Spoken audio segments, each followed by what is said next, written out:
What's up with chat? What up? Full screen face. Rocking the shirt today. Well, it's gonna be a weird one. I've got to do Pokemon Go stuff while I do this. It's gonna be kind of nerdy. Gonna be kind of nerdy, folks. Gonna be kind of nerdy. What up? Hey everybody. Hey Dewar. Hey Aaron. Hey Joe. How do you have that? It's weird. My boss at the agency said I have to watch this. Okay, full screen. I want to steal the... I think we're going to pull the Punjabi Batman clip that he posted because I want to go over how we know it's... Oh, jeez. How we know it's 3D already.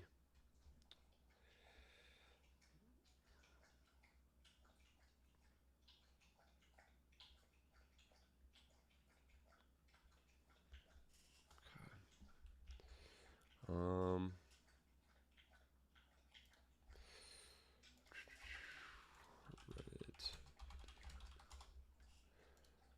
Okay, let's steal this. Reddit is limiting our access. Wait, can I just right click on it? I can. Well, that's easy. Okay, drone video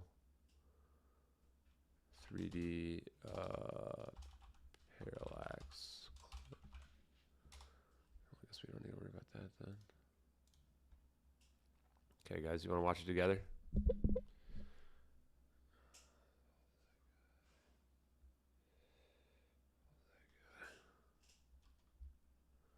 That was my birth control alarm, guys. Let's see here. Where's the clip? Pretty tired tonight. This one's a little slower than the last one we played, I think. Maybe it isn't slower. Huh. Maybe it's not slower.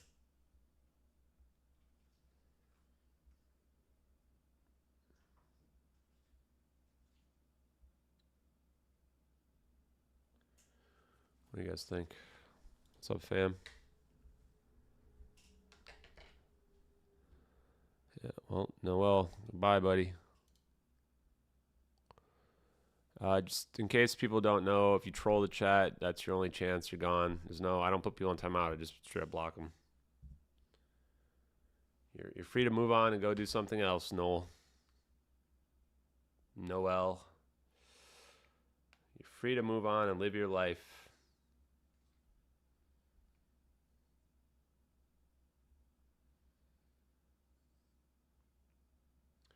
Unencumbered by our quote-unquote fake video or whatever you want to think.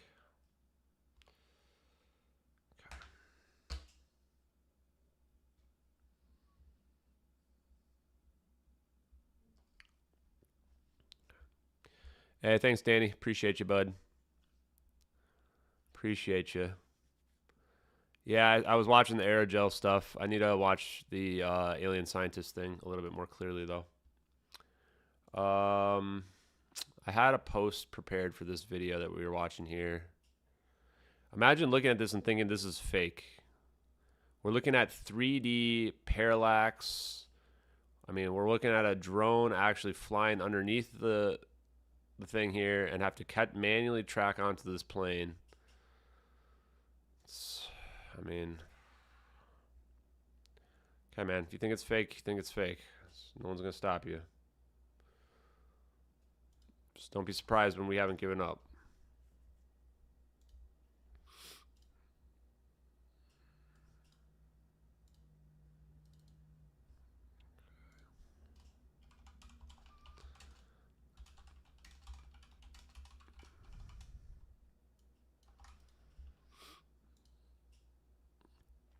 A recap? What do we need? Oh, yeah, give me a sec.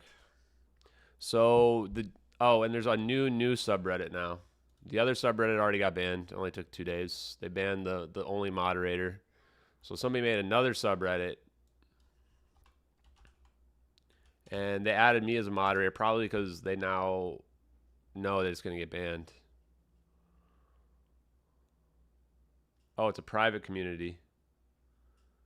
Wait, aren't I? I'm part of the private community, though, aren't I? Confused. Like, aren't I a moderator of this community? Oh, it's 3_orbs. Okay, hold on. 3_orbs.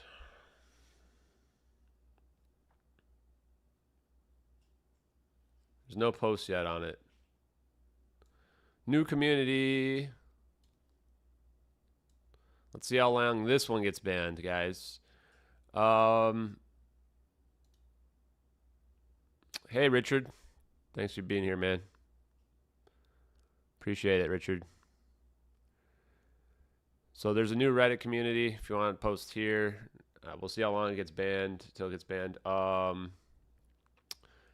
So I'm not gonna hash on this too much, but I don't think I've posted it yet. So we do now have proof that the person who scammed us or the group that scammed us is the Redditors. We do have proof now. We do have proof. And it's right here. Whoa, that's not what I want to have happen. There's your proof right there. Punjabi Batman made me do it. I blocked the sender. PB made me do it. This is a reference to Reddit. This was not a random scam, unlike what the Redditors claimed. This was one of them. This is one of the debunkers here. Danny, you lost your chance, bud. Well, the Redditors scammed us, for starters. This is absolute proof right here. So the reason why we won't be able to accept any more debunks, no matter what, that originate on Reddit, is because of the Redditors that scammed us here, using an elaborate social engineering scam. So again, Redditors, you can feel free to apologize anytime you want, since this was one of you. I mean, I know you're not. I'm joking. I know you're not going to apologize, but you guys have radicalized people. You've actually now committed a felony fraud. So this is the reason why we can't listen to anything you say. Redditors committed felony fraud to social engineering a fake set of files for me, for the sole purpose of trying to ridicule. No, this person, they're not trying to throw it. This is a joke. This is a joke. What this does is this proves that the person that did this is some of the debunkers and Redditors, is what this proves. It proves that it's not a random Nigerian scammer or a random Indian scammer. This is literally someone from Reddit. Probably a group of people from Reddit, in fact, if I had to guess. So we're not going to harp on this. I just want to make sure there's absolute proof that you guys see this. Yeah, Punjabi Batman did not do this. Guys, are you really this slow? Guys, are you really this slow? Come on, guys. You can figure it out. This is a troll, man. He's talking about Punjabi Batman because he's a debunker who hates Punjabi Batman. It's not that hard. Yes, it's the Redditors. This is the Redditor debunker nut jobs. This is absolute proof. This was a group of people that pulled this. This required planning and coordination. So you can't, anything you see on Reddit, especially from the debunker subreddit, you need to be very careful. Yes, they're extremely disgusting people. And they've now committed felony fraud. Felony fraud now. So they've escalated it to actual crimes, felony crimes.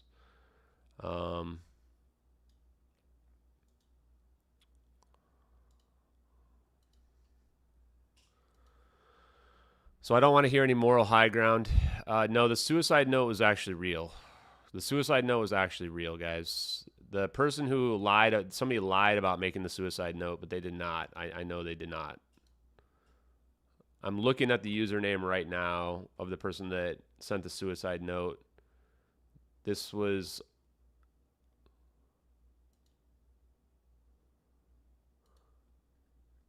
Let me make sure.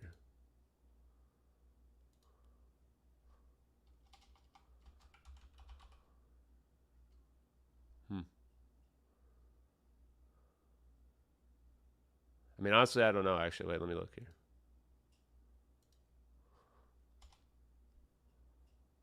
Huh. All their posts are gone. I don't know. Either way, I have no idea. I mean, I can't confirm it one way or another. I mean, if somebody faked a suicide note, that's like just fucked up. That's like beyond effed up, man.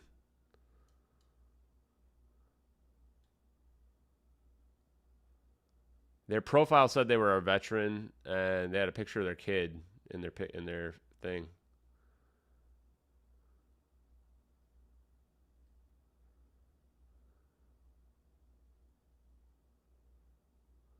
Huh. Yeah. Anyway, we're gonna move on with that. Even if it's fake, even if the suicide thing was fake, it's not something you joke about. I mean, that's messed up, man. That's like really messed up. Okay. So real quick, let's go back to this. But that's the level of like just straight up demented people we're dealing with, right? Like straight up demented. Where did I put it?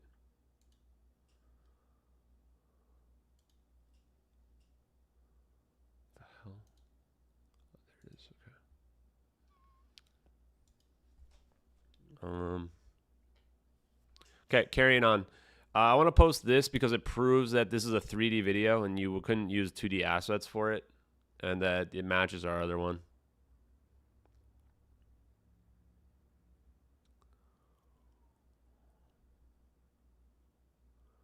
We're gonna move on from all of the garbage, but I just need to make sure that's recorded for all time, so that they can't claim bullshit later on. The people we're dealing with are extremely disgusting. Really, just the worst subhumans on the planet.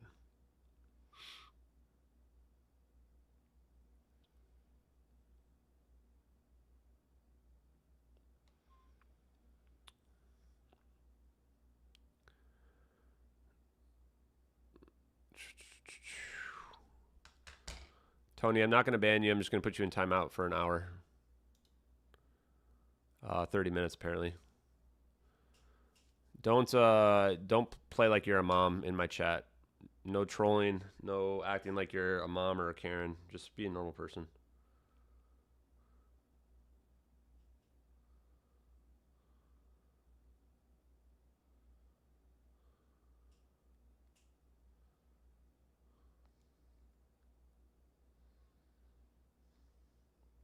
I don't even like the term Karen. It's pretty disrespectful also. Okay, here we go. Yeah, we're moving on. Relax, guys.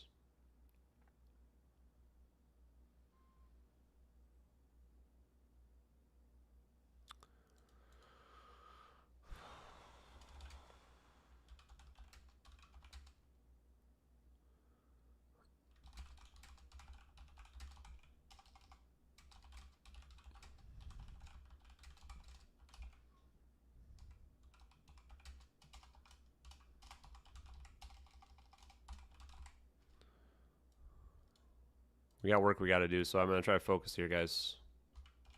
I don't want to get too sidetracked. Actually, I need coffee as well.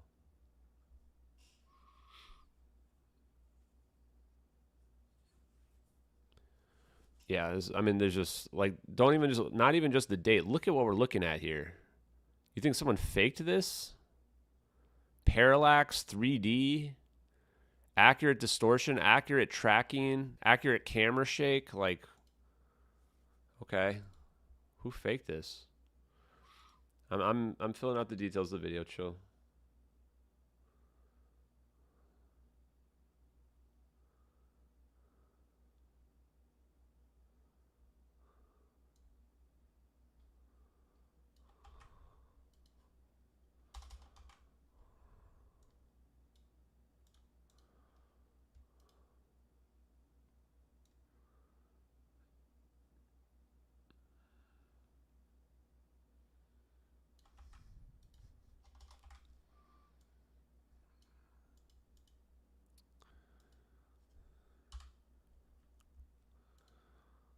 Corridor crew couldn't even recreate 5 seconds of it. Sorry, guys. I'm trying to do like two things at once here.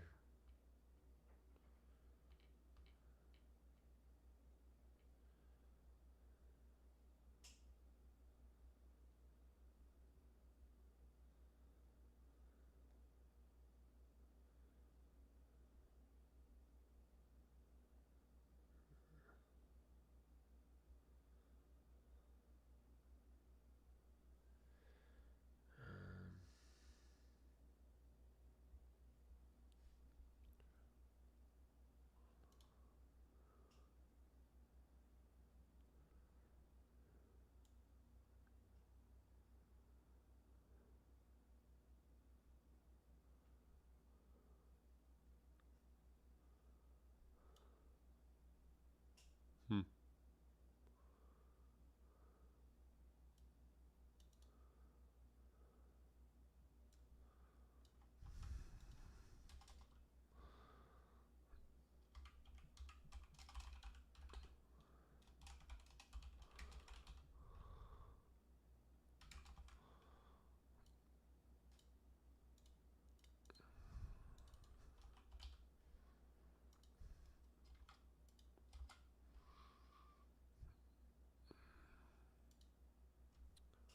Dude, I just did the verbally feel. I just filled people in with verbally.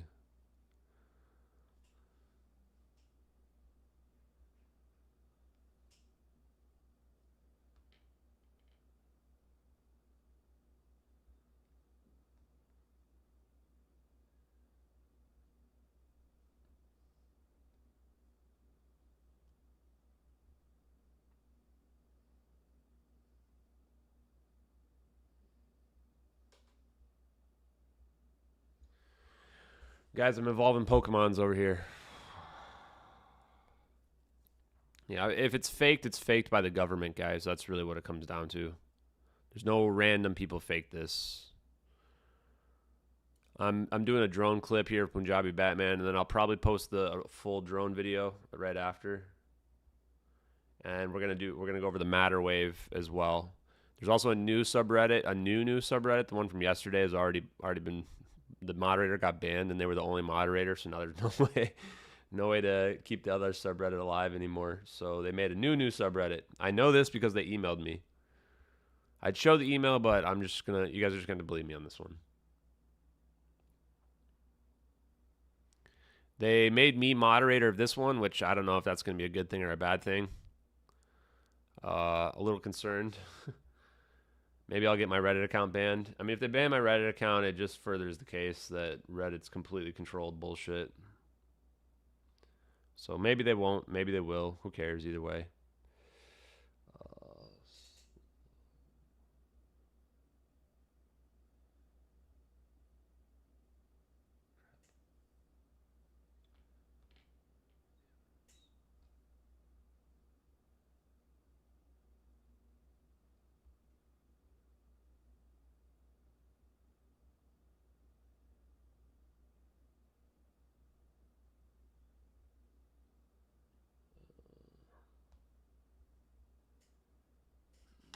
One sec, guys. Sorry. Oops.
Oops. Spelled parallax wrong. 2 L's.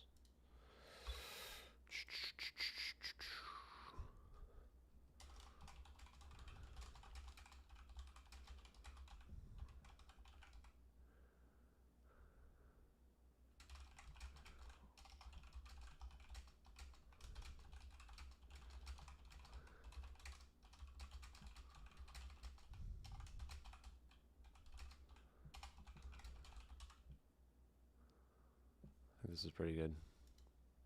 Merry Christmas, everybody.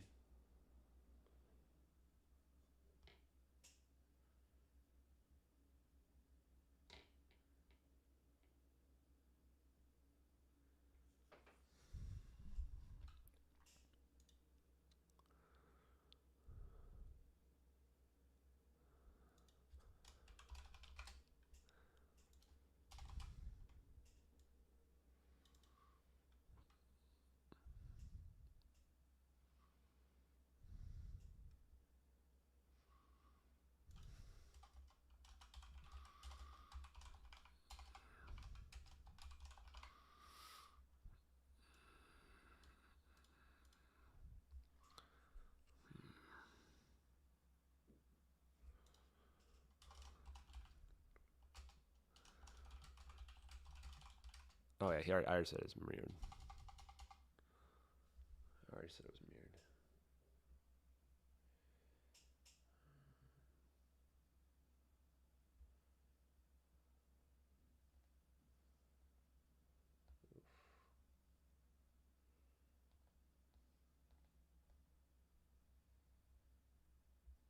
Sorry guys, I'm evolving my Pokemons. Happy Festivus for the rest of us. I think that's good. Oh wait, one more. One more Pokemon to evolve. Time is running out.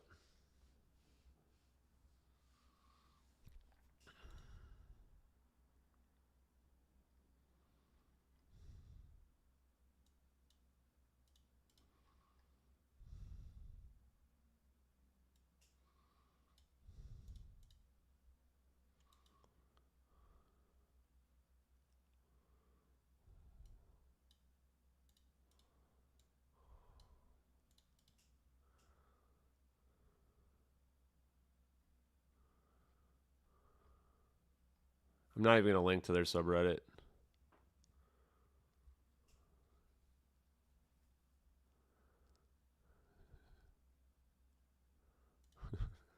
James, shut the hell up.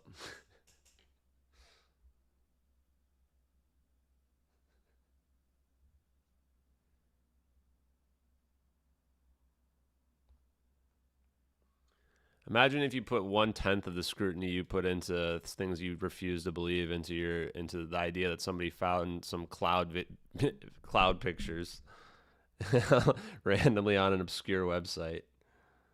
It's ridiculous, man. I can't. The debunkers are just off the deep end, man.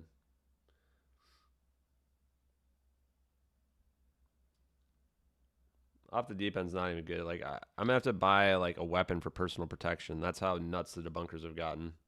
It's gotten to the point where I actually have to freaking defend myself from potential psychopaths. These are the people that want to take the moral high ground. My God, man.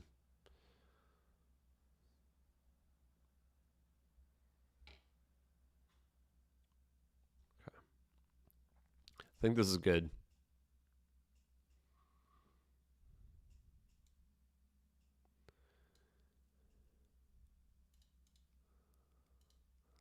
So many experts all of a sudden everywhere on Reddit.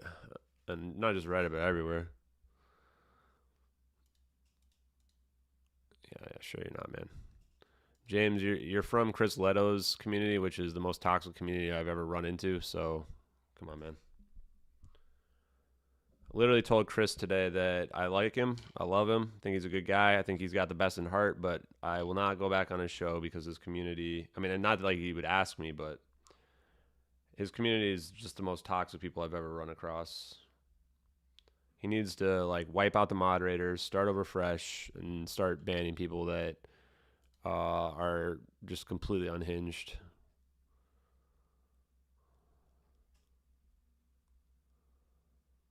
I mean, I think he just doesn't care because he doesn't use his Discord. But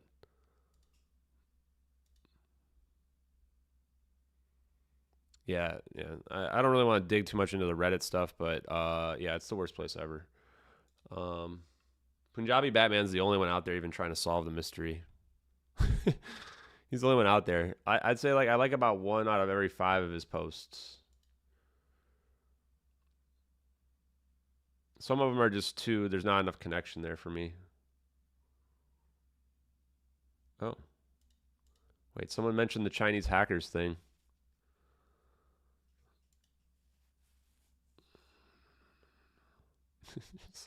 Can't believe this AMA, dude. Okay, I think I'm just gonna post this.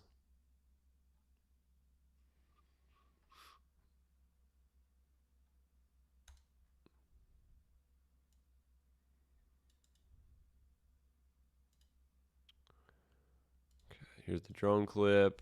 You guys can have it. Go nuts, folks. What do we call this? FX Twitter. Oh wait, whoops. Jeez. Drone clip. Oh, okay. I screwed up that. Yikes.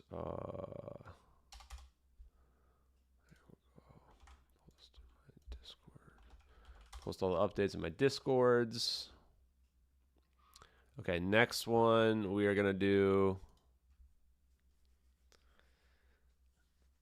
paid actor AMA. Guys, can you imagine if I did an AMA? Can you imagine if I did an AMA? How toxic it would be? Okay, James, I gained a little bit of respect for you. Gained a little bit of respect for you for leaving that server. Gained a little respect. Little bit of respect gained. Okay, now what do we do about this coherent matter wave beam?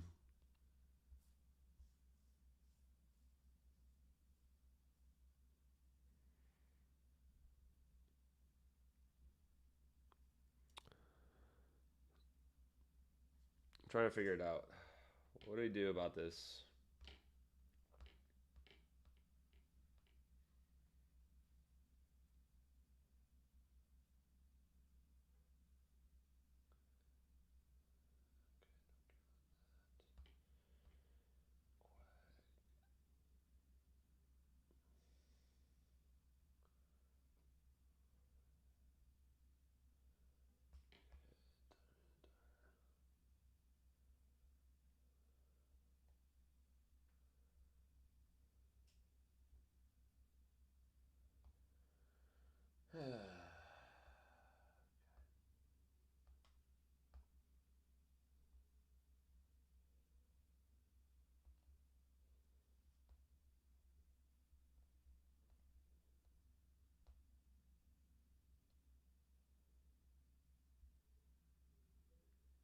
Any thoughts on how we should play off this?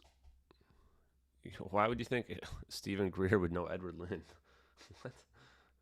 What, guys? No, they found the black boxes last night, guys.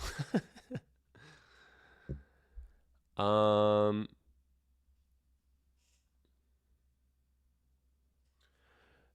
do you want me to promote that thing you emailed me about?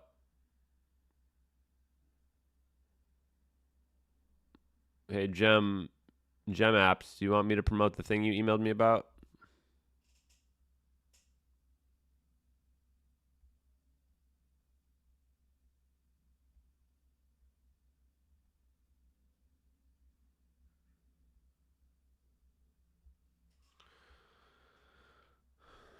Can't tell.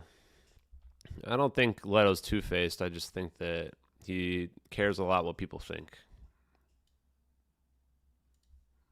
Generally, it's a big problem in our societies. People care more about being popular than being correct. Sorry, I'm distracted at the moment. Okay, it has some of your private information in it, though. That's why I wanted to ask ahead of time. Let me find it. Where the hell are my emails?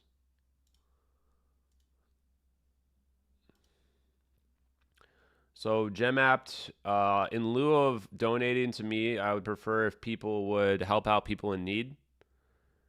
Oh, man, where are my emails? I close it? You gotta be kidding me. Apparently I closed it. Literally over here, like looking up what kind of firearms to produce to protect myself. Can't believe it's come to this. So I definitely prefer if people don't donate to me. Where is her thing? Oh, here it is.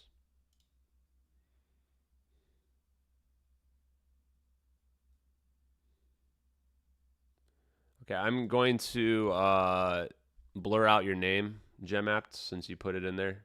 Wait, let me make sure this is going to work correctly. Okay.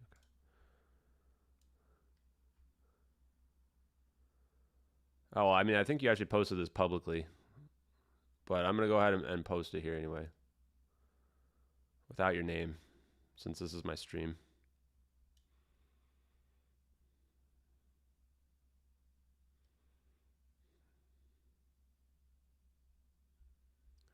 Okay, guys, Gemapt is looking for donations to help her daughter get a Christmas present. So, yeah, I didn't put your real name in there. I blocked it out. So if you guys, in lieu of donating to the investigation for the near future, like today or whenever you were going to donate, I would prefer if you guys would donate to Gemap's Cash App, it looks like here, that she has on the screen. So don't donate to me today or in the near future. Instead, go ahead and donate to Gemap so she can get her daughter a present. Would appreciate that. Maybe, I don't think she wants to buy her a Glock 19, but, you know, that would be nice. The only reason why I've promoted this is because Gemapt has been here following us for a long time, following the case, and I care more about other people getting stuff. I don't really need it. I want to help the needy. So if you also want to help the needy, you don't have to go overboard, but you know, this would, I'm sure, help her out. Yeah, I would not promote it unless I knew that Gemapt was legit. So there you go, guys. You can do something nice for somebody. You can help change their Christmas. You know, appreciate it. I may leave this over to the side for now, just in case people don't see it or haven't written it down or something. Let me see here. Make sure I'm not showing my DMs. Okay, we're good on that.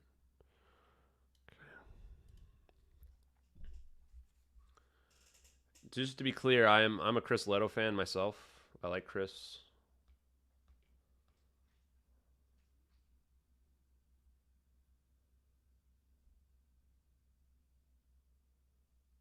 Just not really a fan of his community.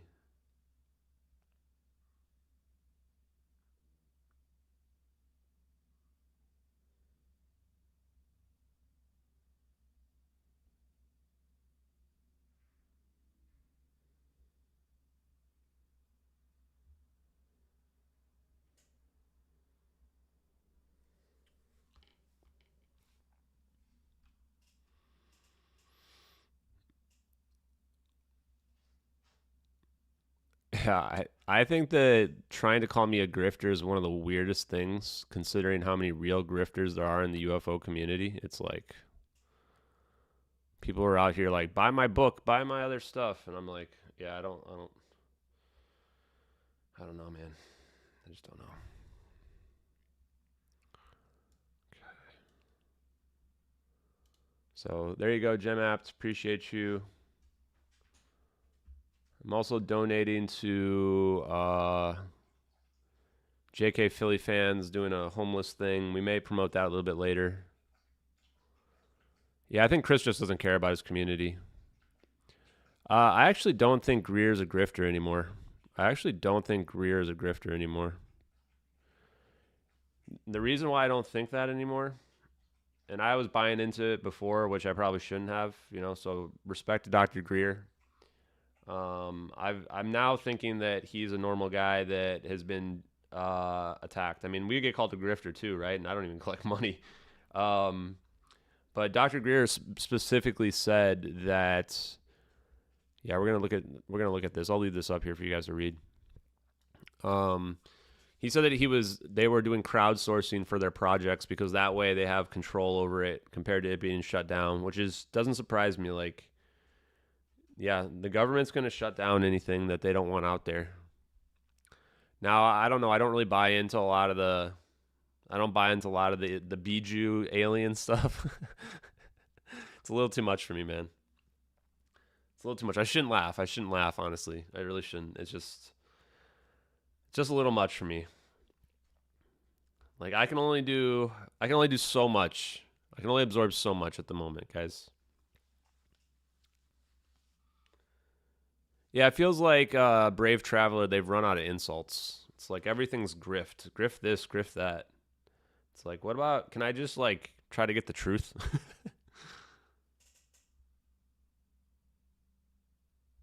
Like, man, I just want the truth for the families. Is that okay? Apparently not. The Galactic Federation. It was like he's like, oh, time travel or the speed of light's not fast enough. Yeah, my dog was just. She's actually, man. I almost want to take a picture. She's on the blanket underneath the table over here, looking so cute. Are you looking super cute, Lulu? Yes. She's just staring at me with her blue eyes. Um, I lost my train of thought. I lost my train of thought. Oh yeah, the Bijou thing. Bijou thing was funny. Ellie, the like, oh, speed of light's not fast enough, and we were in contact with Bijou from the Andromeda Galaxy. I'm like, oh man, why'd you have to include that in there? Yeah, some of the claims are just too much for me. Where it's like, it's kind of the same scenario of like the videos where it's like I just wish there wasn't orbs in these videos, right? You gotta like realize you're talking to people that they're not ready for all this, man. You gotta take it a little bit at a time, man. It's like the Greys and the Reptilians. It's like that's where you start to lose me. Or when you start talking about like the Elohim and the Palladians, like guys, let's just start with advanced technology. Then let's work our way up to the various spiritual beings and different species of aliens and whatever, right?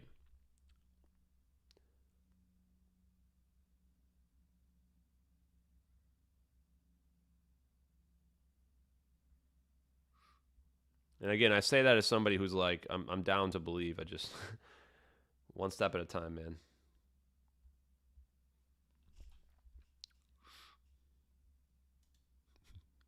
I actually would do a CE5 event, but I don't think I'm going to pay $1,000 for it. I just not really feeling like $1,000 for CE5 or whatever they're charging. Although it's funny, it didn't. Yeah, Dave Rossi is like my favorite person on the planet. It's funny when Dr. Greer called out Aaron Rodgers. I don't know. Was that public? Was that even public information he called out? I gotta look it up.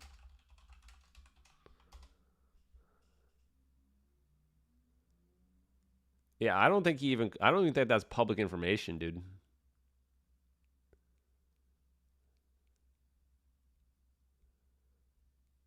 He didn't.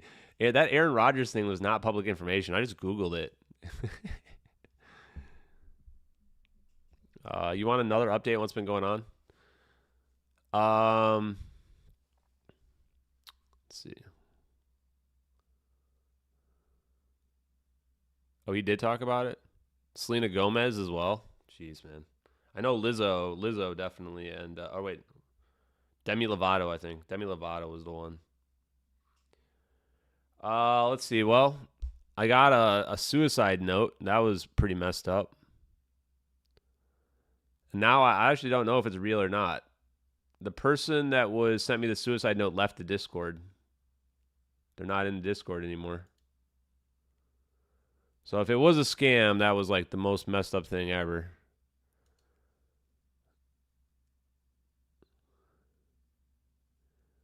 Their Discord profile had like veteran and all this stuff on it. Wait. No, wait, they didn't leave the Discord. It says mutual server. Hold on, what? Why are all their messages gone?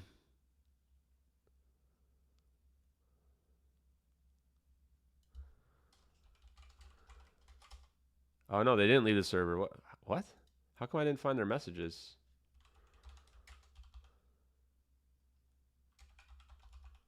Did they change their name? Well, that's weird, man.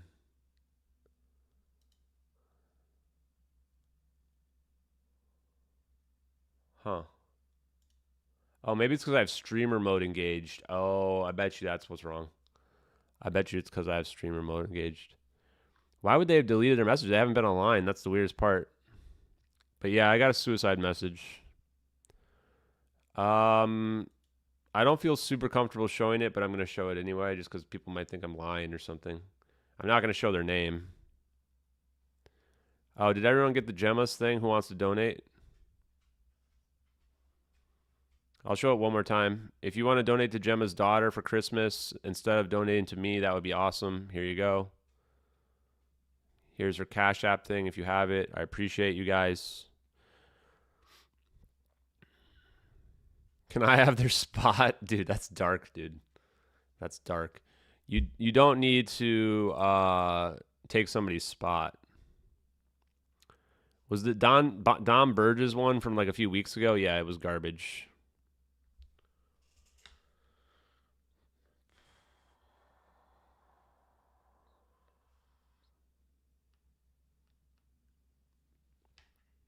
There's been a lot of low rent YouTubers who've been trying to leech off of our situation. I think Don Burgess was one of them. Somebody's mentioned his name before.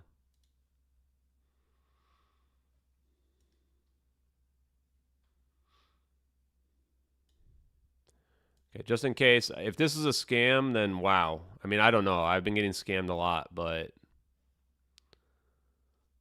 this is pretty dark, man. If you want to invite to the Discord, send me an email. I'll get through them.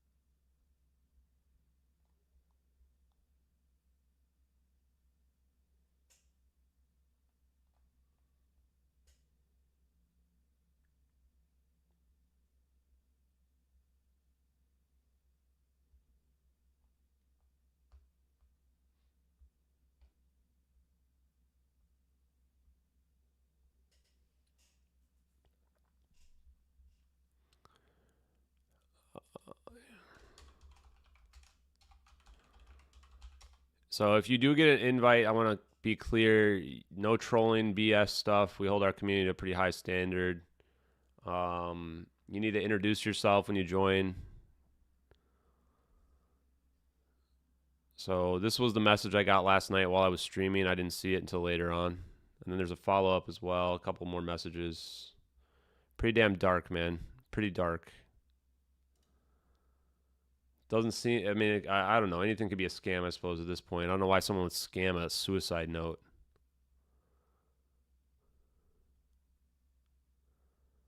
I mean, this was somebody in my Discord. This is not a random person. This was someone in my Discord.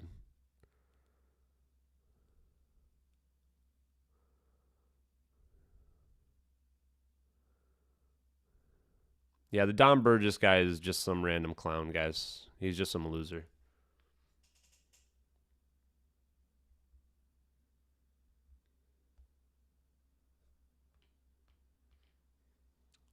Not wasting my energy on losers.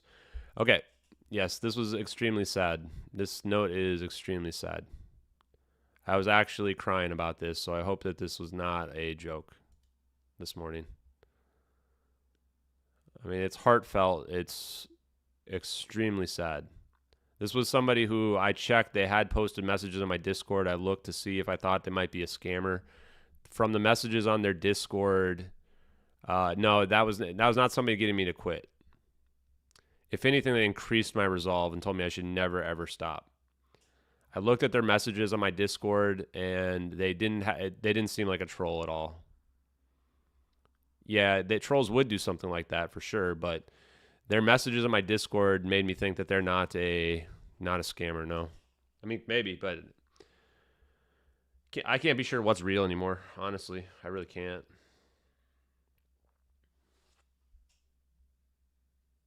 It sucks. People will go to the lengths that they've gone to try to discredit the case. It really does suck.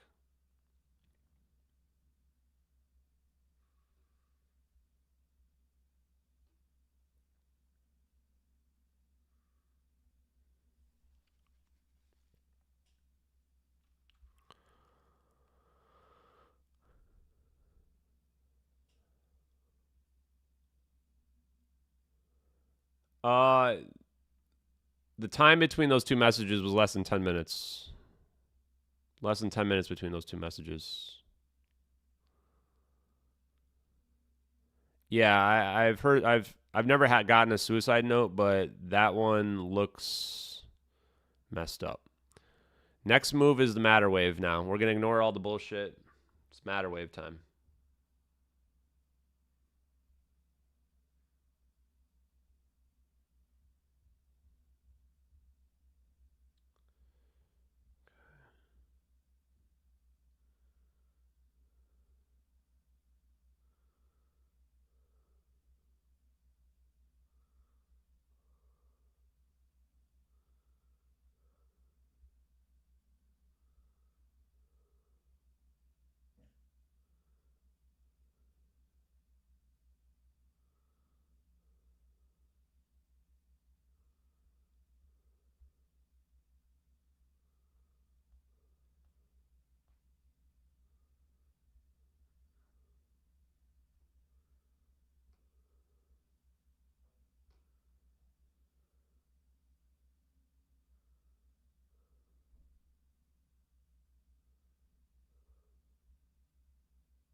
Oh, there's Jeremy. What's up, Jeremy? Yeah, check out this. I'm going to pin this actually. Podcast I did with Dave Rossi is really good. Dave Rossi is like my favorite person on the planet. He's just like a super good guy, probably one of the smartest people on the planet. Highly respect him for sure. Dolan hasn't said anything.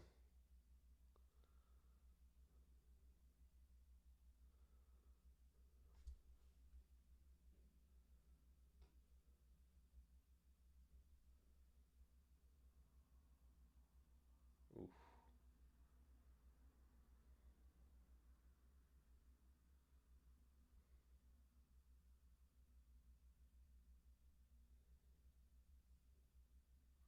Sorry, guys. Only a few more Pokemons to do.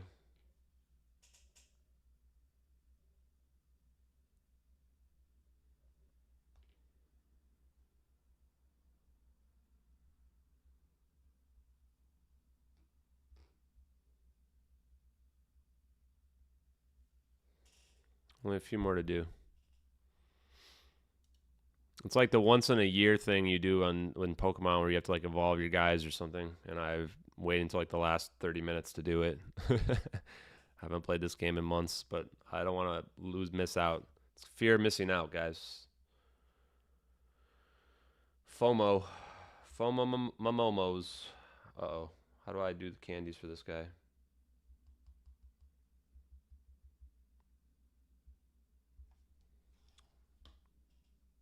How do you give him candies? Guys, how do you do this? Hold on. Jesus. Where's the candies?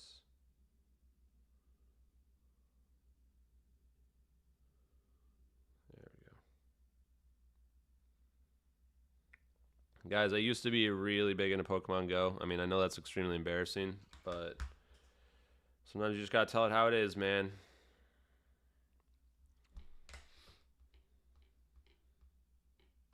I think I'm pretty much done here.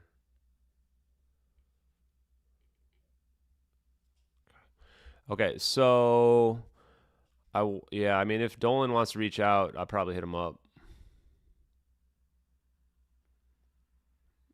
Jump on? What do you mean jump on? Oh, you wanna fill in on the stream? I don't even know how to do it, man. I'm too tired to set up a Zoom link or something. I need to get like Jeremy, what do you use for streaming? Do you use which platform? Streamlabs or which one do you use? I need to get something better than Zoom. Zoom is awful, man. Zoom's like the worst one. I don't even know how. What do I do? Just go on Zoom and let them talk? How does that work? I want to do this Matterwave thing, StreamYard. I probably got to switch over to StreamYard. We can probably do that in the future. I'll try to get StreamYard set up for the future. It's just like I'm so bad at technology, man. Just learning one thing at a time here. One thing at a time.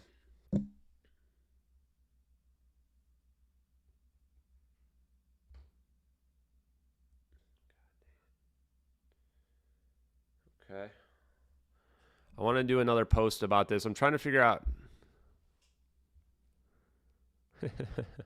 I used to be disgusting at Pokemon. Like I was like one of the community leaders, but then it got to be too much. Like people got too serious, man. It got to one of those points where like people were getting like angry at each other in real life, like Redditors.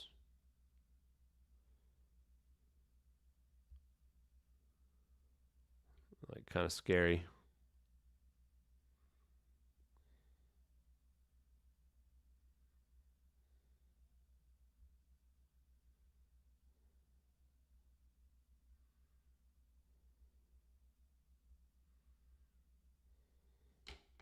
Kind of scary stuff. Yeah, we'll do. I'm gonna figure out how Streamlab works, and then we'll do something for sure in the future. That way, I can let people just jump in and take over my stream if necessary. Definitely wouldn't mind having you help out. Okay, the question here is, what should I just post the Matter Beam? Should I post this or should I post this with the video? I'm not sure.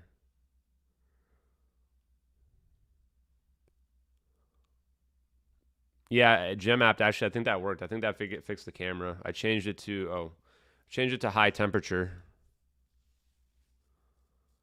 Yeah, you guys, if you guys saw my Pokemon Go list, you'd crap yourself. I have like all the best Pokemon, like all the best. I used to raid like a lot. I've got a 100% Shadow Mewtwo. Yeah. I hung out with the most hardcore Pokemon Go players there were.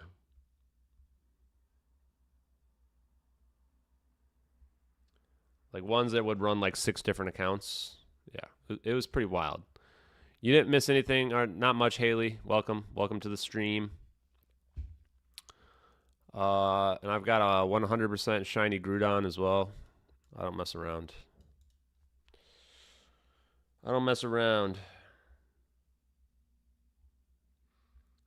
When I do things, I go hard at it. I go hard.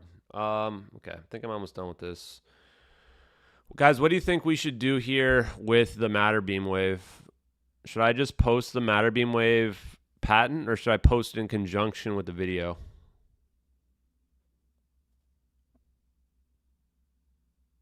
Show account? I don't even know how to show my account. Let me look and see if I can figure it out. Oh wait, what's this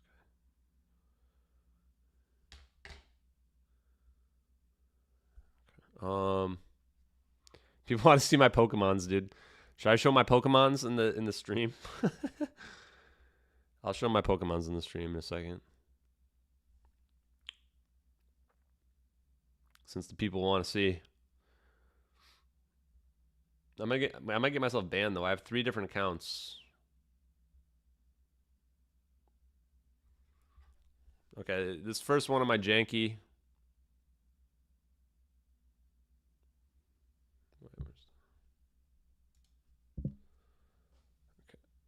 Oh, you can't even see it. Oh, wait, can you? Yeah, no, it doesn't really work. Quality's too low on the screen like that.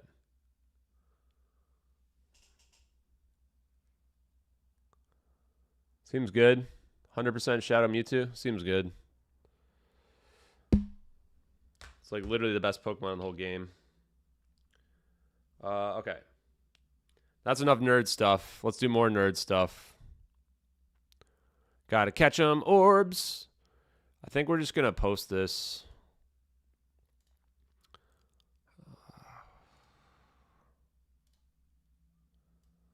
Let's see what we got here.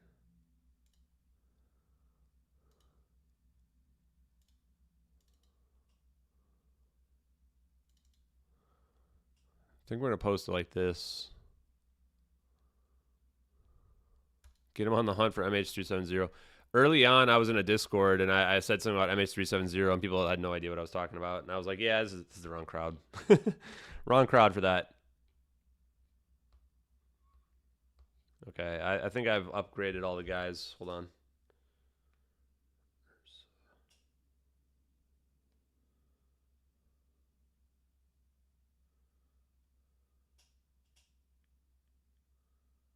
Yeah, okay. And what about this one?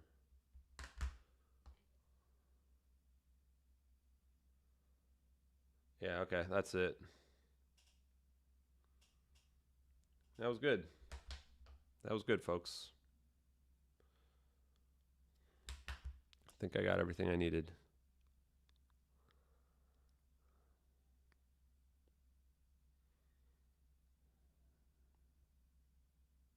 Okay, we evolved everybody we need. Good. Done with Pokemon for next year. Okay, I think... Yeah, I think we're definitely nerds in this stream right now. We're science nerds, we're gamer nerds, we're all of the above. All of the above.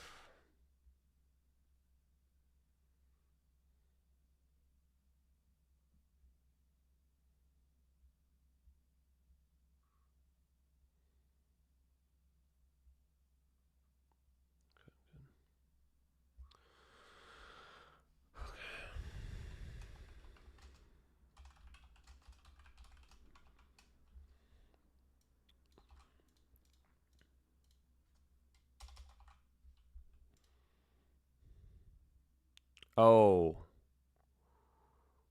Oh, I remember what I was going to do. Start over. Start over. Mulligan.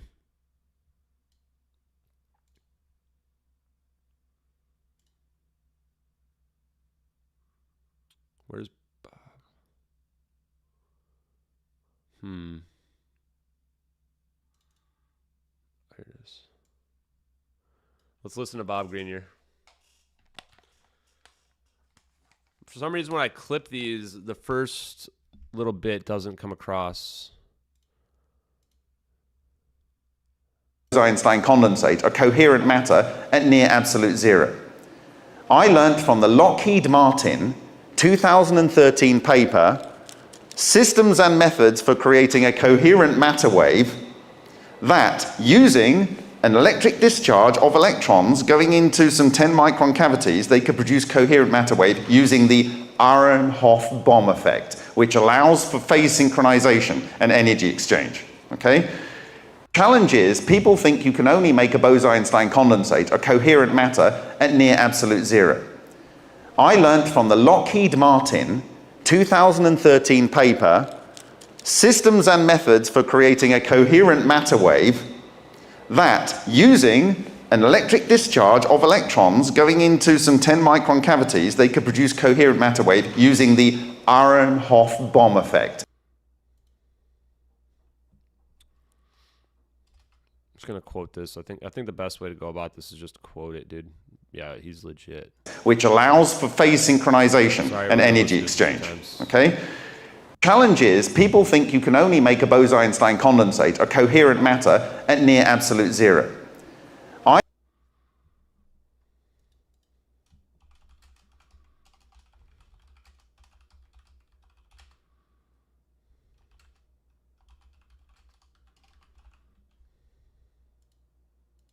coherent matter at near absolute zero.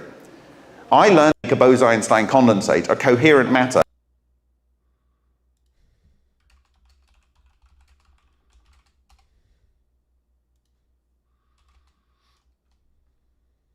at near absolute zero. I learned from the Lockheed Martin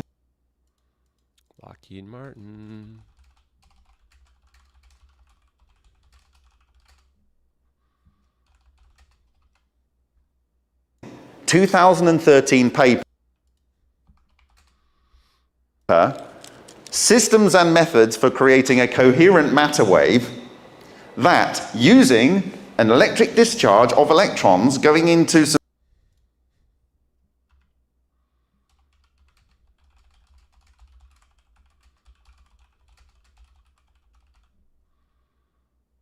10 micron cavities, they could produce coherent matter wave charge of electrons going into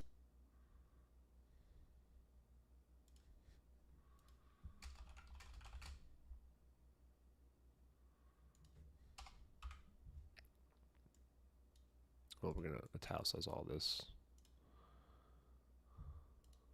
Discharge of electrons going into some 10 micron cavity. Come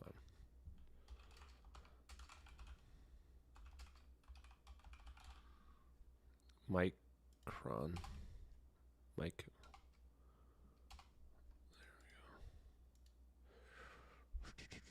Yeah, exactly. This was published not even 10 years ago. It was like 12 years ago. They could produce coherent matter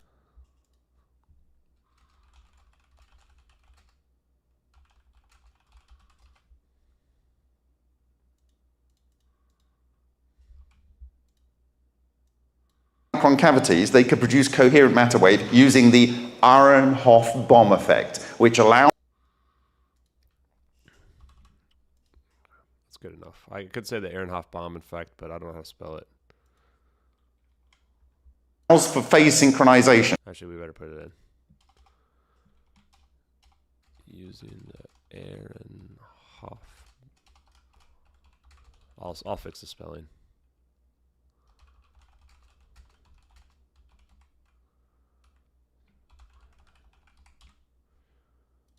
And energy exchange bomb effect, which allows for phase synchronization and energy exchange. Okay? Challenge is, people think you can only make a Bose-Einstein condensate, a coherent matter, at near absolute zero. Wave using the Aharonov bomb effect, which allows for phase synchronization and energy exchange. Okay? Challenge is, people think you can only make a Bose-Einstein condensate. Cha-ching. That's the money quote right there. How do you spell Aharonov bomb effect? Is it with the E?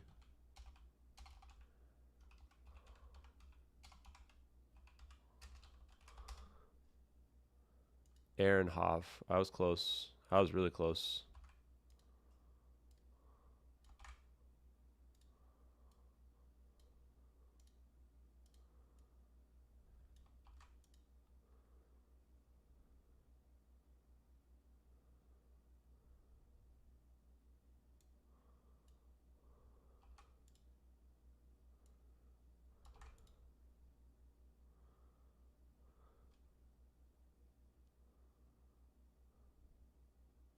Man, this is wild, man.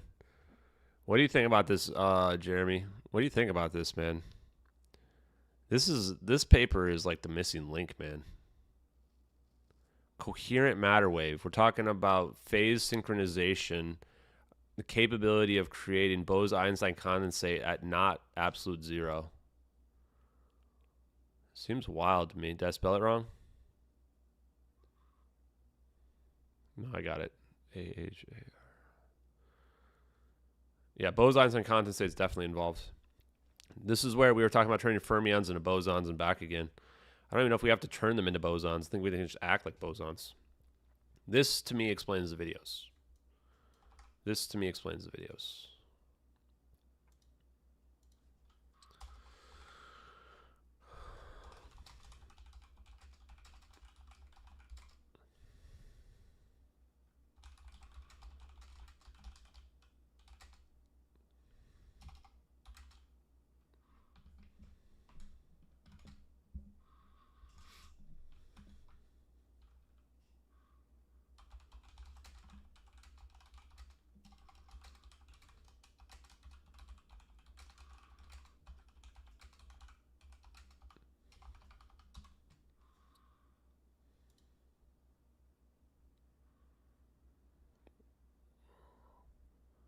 Oh, this is the publication. Damn, it was application was 2011. Publication was 2013. Yeah, the Bob Greenier stuff just went over my head is the only downside.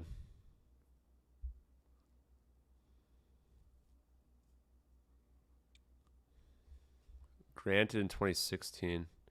Oh, the citations? That's a good call. Where are the citations?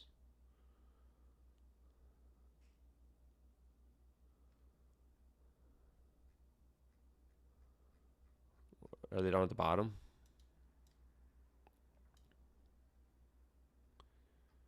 Citations.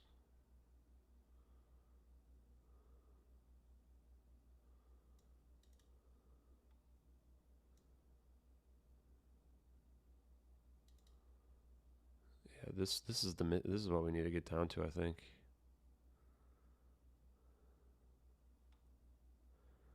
Yo, my community just wants to clap alien cheeks. I know you guys. I know you guys. Trying to clap those alien cheeks. Matterwave quantum tunneling? What the? What if one of the legal events was MH370?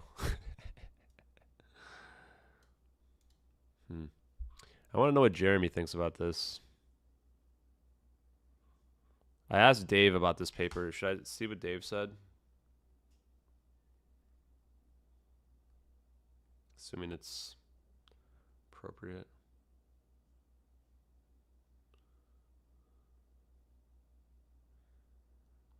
He said he was very familiar with it. He said he was very familiar with this paper.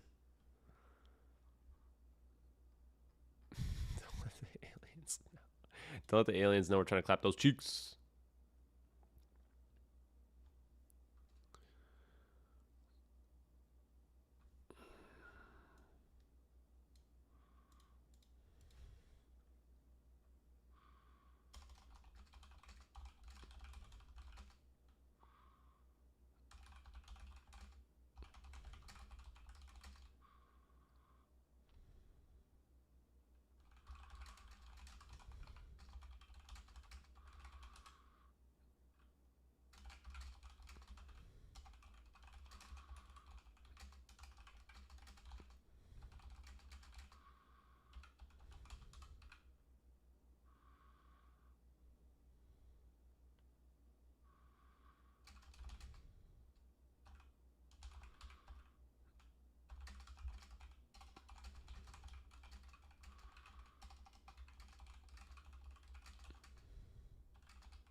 I think we reply, right? And then the replies, we can put the paper. What do you guys think? I think we...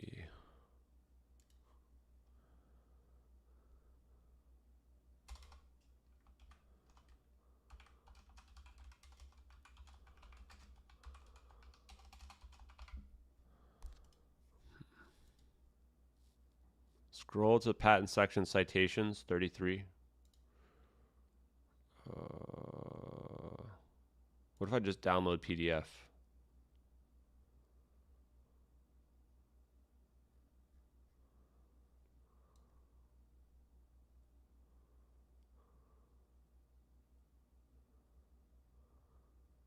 Where I don't see the citations.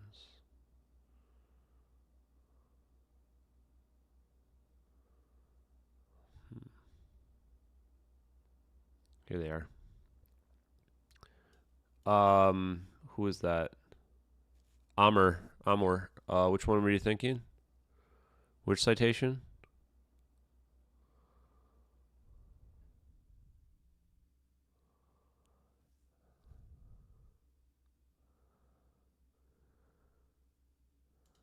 Yeah, this feels like catastrophic disclosure from Lockheed Martin. Here you go, Jeremy. This patent is sketchy, man. This patent is sketchy as hell.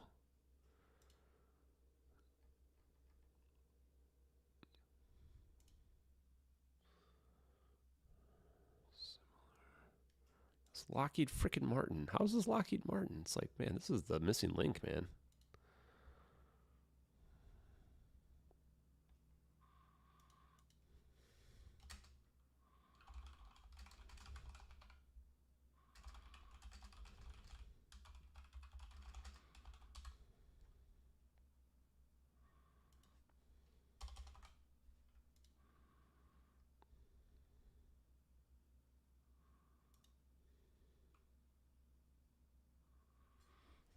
Yeah, dude, I wanna.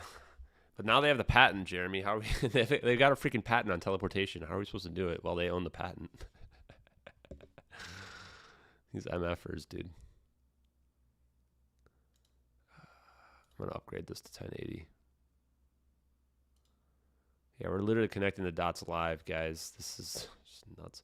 I want to. Oh, is it claims? Where is it? Is there not a better link for citations down here somewhere? What's wrong with this crappy? You know what? Might be a better way to do this. Maybe there's a better one. Well, what's this?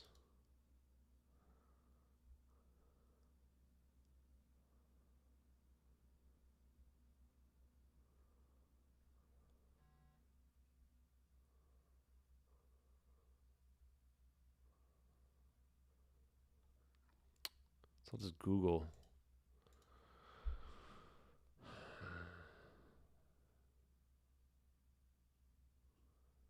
Definitely feels like a Yahtzee moment. I'm expecting like Amr Azif, or Amr Azov, Amr Azad's or Avad's like name to show up or something like that. What the? Oh, there they are. Patent citations. There they are. There they are. Let's look at these real quick before we post this. MIT 1988 Matterwave optical systems. Hello. 1987. How long has this been out here? Quantum semiconductor drive device. Coherent particle beam. 1994. How old do we think this technology is?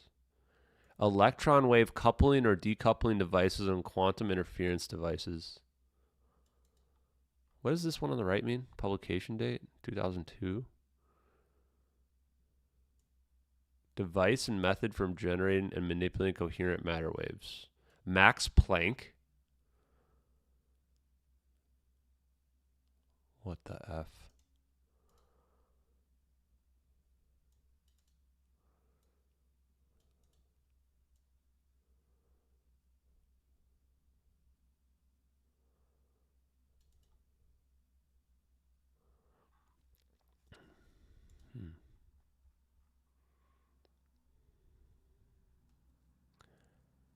Matterwave resonator system. Sorry, I just want to read all of them. Dude, I think we found the missing link, guys. I think we found the missing link. This is, it doesn't find that one. How come I don't find that one? Oh, is it a different one?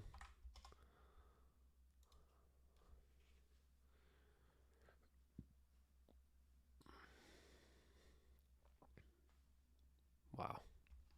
That one's interesting too.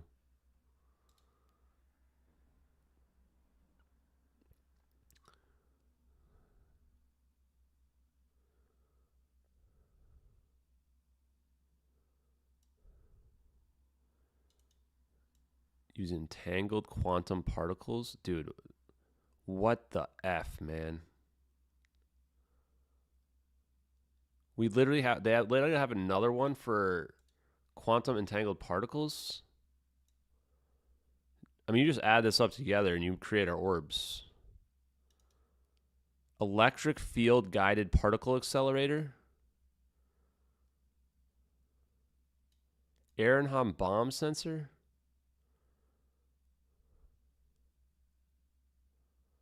Damn, dude. Damn, dude, this is wild. This is definitely Lockheed Martin. I'm ready to call it. If I just add up like a few of these things here, we've got our orbs.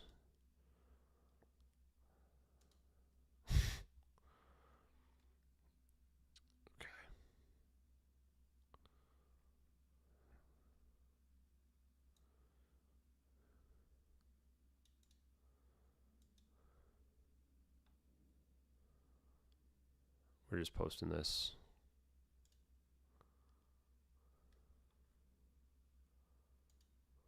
Aharonov bomb effect on the double slit experiment. Where do you see that, James?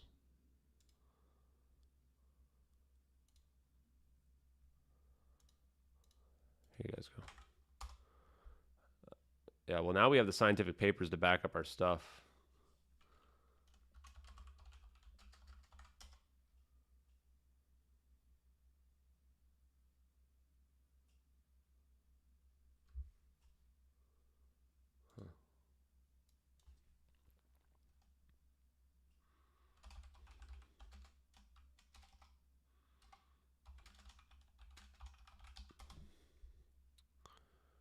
Coherent matter waves. How's that taste?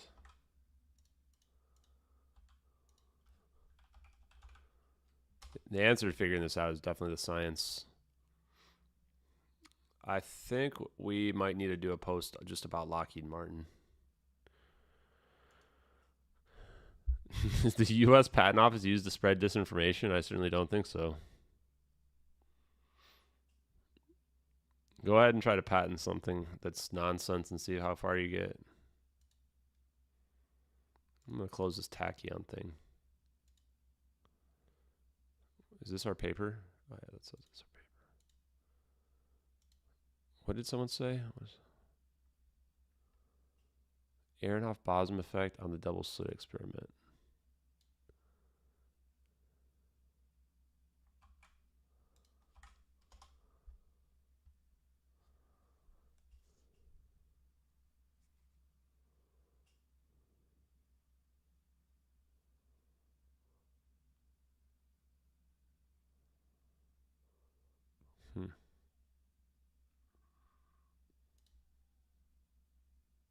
It does look just like the double slit experiment, doesn't it?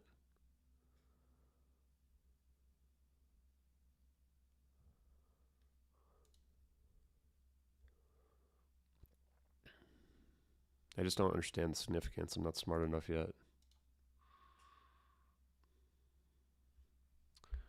How's it going, people? Ooh, YouTube video? Ooh, yeah, James. You're on fire right now, James. Is it this one? This one, James? Yeah, okay. Oh, yes, we're watching this. I'm going to get some coffee before we watch this. Oh, I'm excited. Guys, I love science YouTube videos. I love them. Love them. Okay, good. We're going to watch that. I'm going to let you guys read Maxwell while I go grab coffee. I'll be back in, like, I don't know, less than 5 minutes. Oh, actually, you know what? The coffee machine probably has to warm up.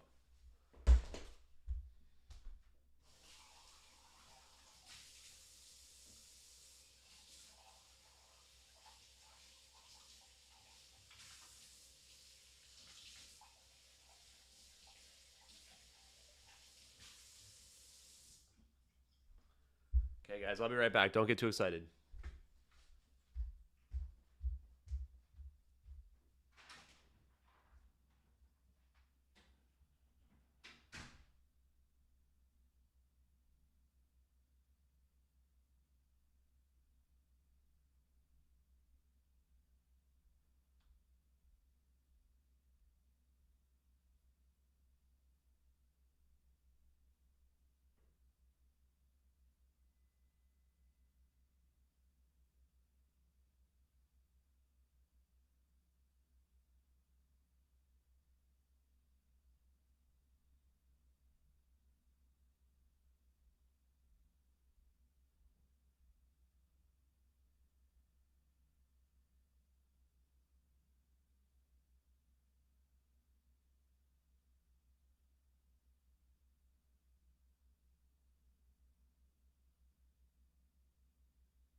Yeah, I'm ready to solve the puzzle, I think, folks.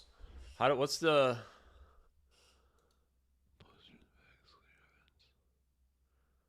I'm Peter Parker. Yeah. This is my 3D Spider-Man thing. Goes from like Venomized Spider-Man back to normal Spider-Man. Okay, yeah, I'll take a look at my things later and try to get you an invite. Yo, so how does the game Clue work again? How do you solve the puzzle in Clue? Clue. I want to solve the puzzle.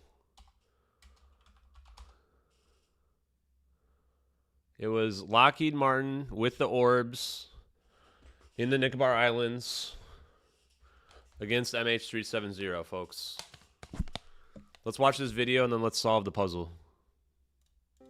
In this episode, we will talk about pure quantum effects of electromagnetism, the Aharonov-Bohm effect. Let's enjoy it. Unification is an important issue in physics. Basically, the whole modern physics is always looking for unification. In the past, electricity and magnetism were considered as two separated forces. Thanks to the works of Maxwell and others, was later understood that both forces were just manifestation of a single interaction, Can we get closed which captions? we call today electromagnetic interaction. Inside electromagnetism or electrodynamics, moving charges are able to generate magnetic fields. In this way, it is also true that an electric current can generate magnetic fields, which basically move forming circles around the electric current. The mathematical formulation of this phenomena is represented through the Ampere law or the Biot-Savart law. The right-hand rule. Additionally, a charge moving along a region where there is a magnetic field will also experience some force perpendicular to its direction of motion and perpendicular to the lines of the magnetic field. This phenomena is where there is a magnetic field. Additionally, a charge moving along a region where there is a magnetic field. A charge moving along a radium where there is an electromagnetic field or magnetic field will also experience some force perpendicular to its direction of motion and perpendicular to the lines of. So it's perpendicular. So this is the field motion of the magnet north to south. So it's experiencing this force like this. Super Mario. Yo, Super Mario chat. Oh, I want to show my mug off.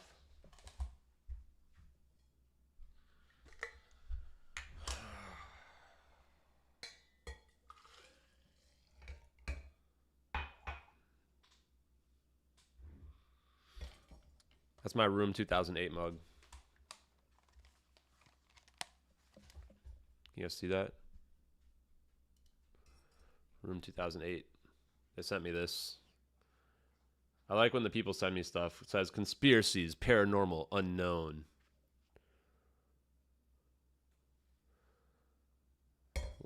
When's the alien addict guys going to send me something?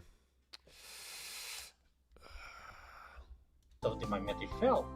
This phenomena is represented mathematically through the Lorentz force law.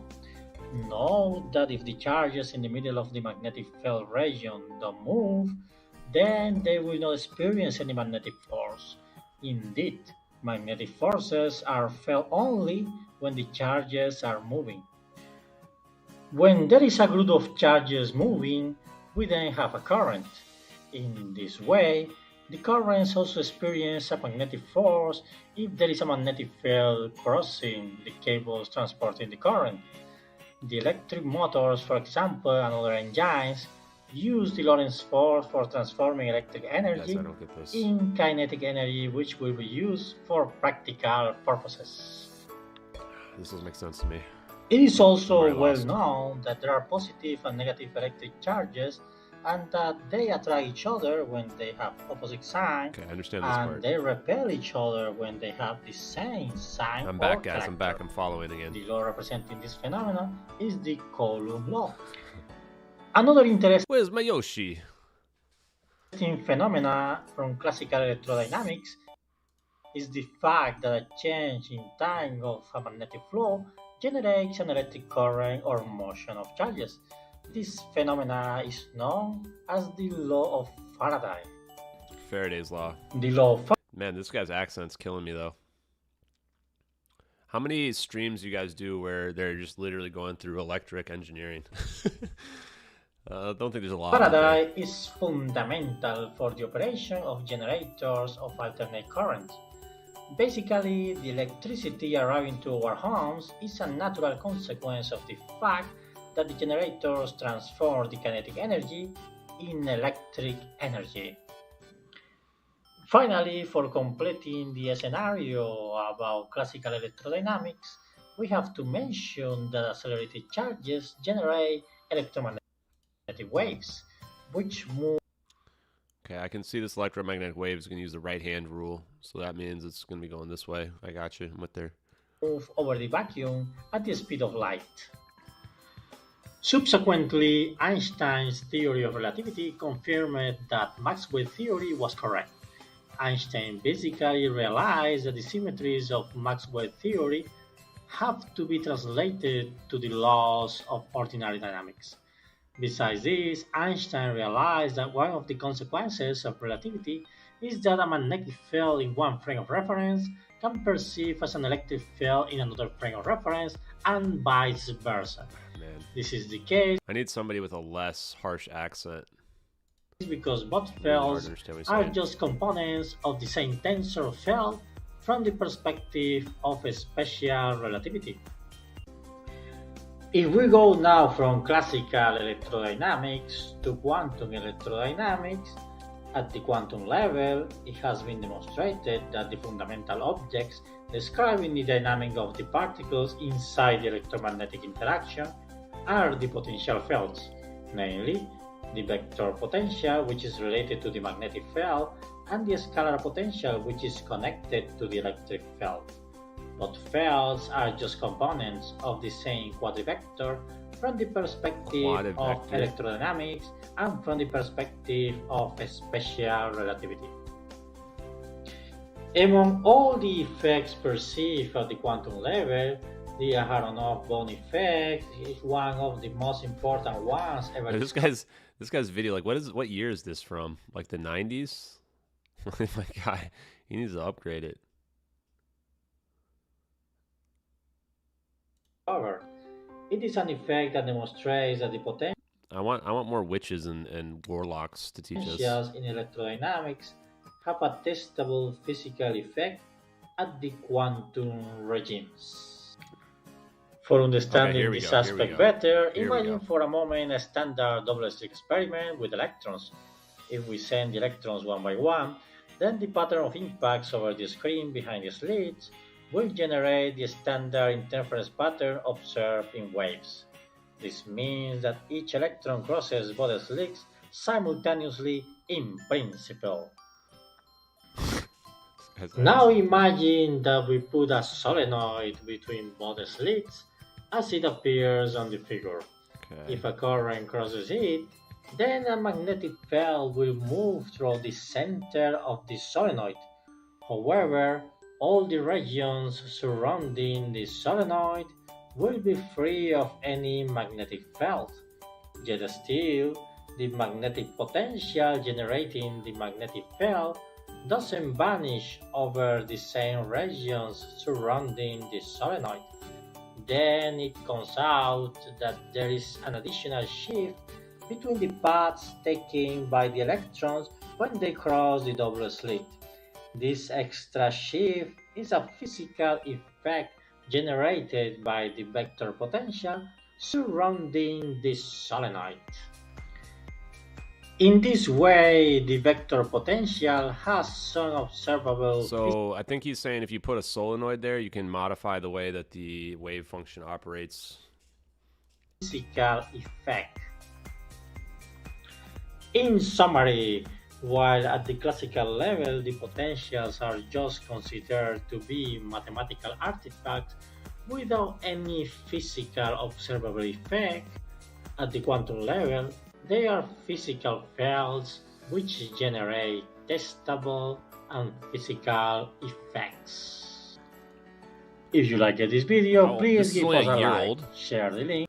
You could, no way. We need something that's a little bit more easy to understand.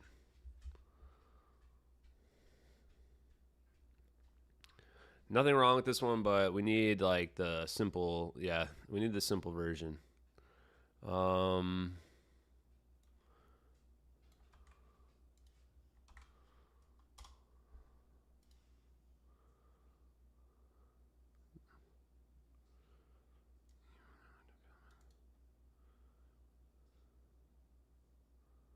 Maybe this one. We want to make sure that your money. This is the kind of one we need here. First 100,000 people use this link will get the free. Oh yeah, no, I don't want that. During this video, check out a free trial of skill field represented by these field lines. This guy. And the compass. This guy seems like he knows what he's talking about. When you have the man bun, that adds like a lot of credibility. The man bun adds a lot. Would point in this direction at this point in space, and if we moved it to this point, the compass would point in this direction, and so on and so forth. There is, of course, a lot more to magnetic field lines, but this is a really nice basic visual description that we'll stick with. Now, a magnetic field is often represented by the capital letter B, and on top of this B, we draw an arrow in order to tell us that we're working with what's known as a vector field. We can assign a vector to every point in this space, and each vector represents something about the magnetic field itself. The size of the vector tells us something about the strength of the magnetic field at that point in space, and the direction tells us the direction of the magnetic field. For a long time, when physicists studied magnetism, they treated magnetic field thick glasses. These are some thick old glasses.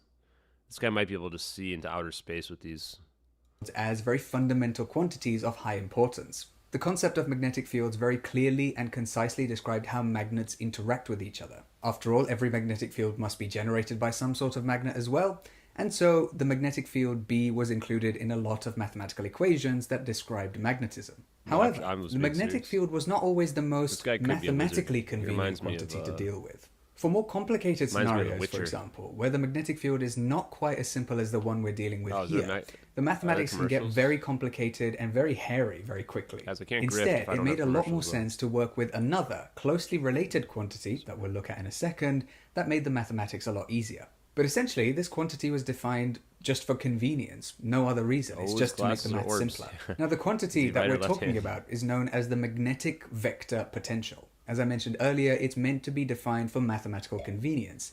And the reason we can define it is actually purely due to a mathematical trick. Essentially, if we take any vector A and we find what's known as the curl of this vector A, doesn't really matter what curl actually means, followed by finding the divergence of the curl of this vector A, then a mathematical identity tells us that this quantity must always be equal to 0.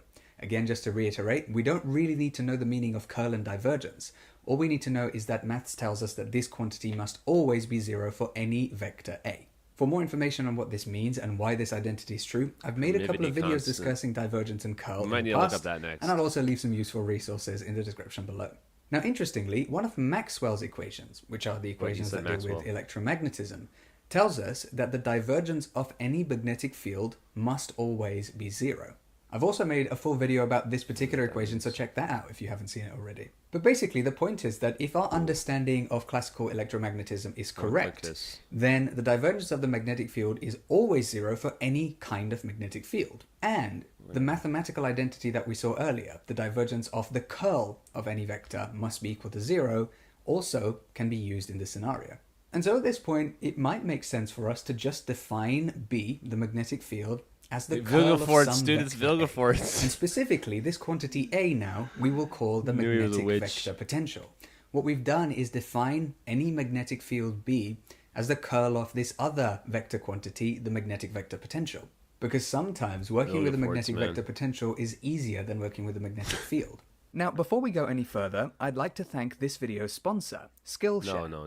Skillshare is an we want to find out what the magnetic vector potential is for a particular scenario that we happen to be studying, where we only know the magnetic field B. Then there is a family of different solutions, all related to one another, but there's no one right answer as to what A is if we know what B is. The best analogy I can give here is that it's like differentiation versus integration. If we have a function and we differentiate it, then we get an exact answer because there is only one thing that this could differentiate to. However, let's say we didn't know what we're calling the original function, and we want to find out what it is knowing this quantity. When we integrate it, it could be one of a set of solutions, and that's represented by this plus c. An even simpler, but slightly further away analogy is that if we want to find the square of a particular number, then we... You know I have to do it. There he is, dude. There he is, dude. Just... Vilgefortz, dude. Dude, he needs to clean up his beard a little bit. He'd be ready to go. Dude, I think this might be him.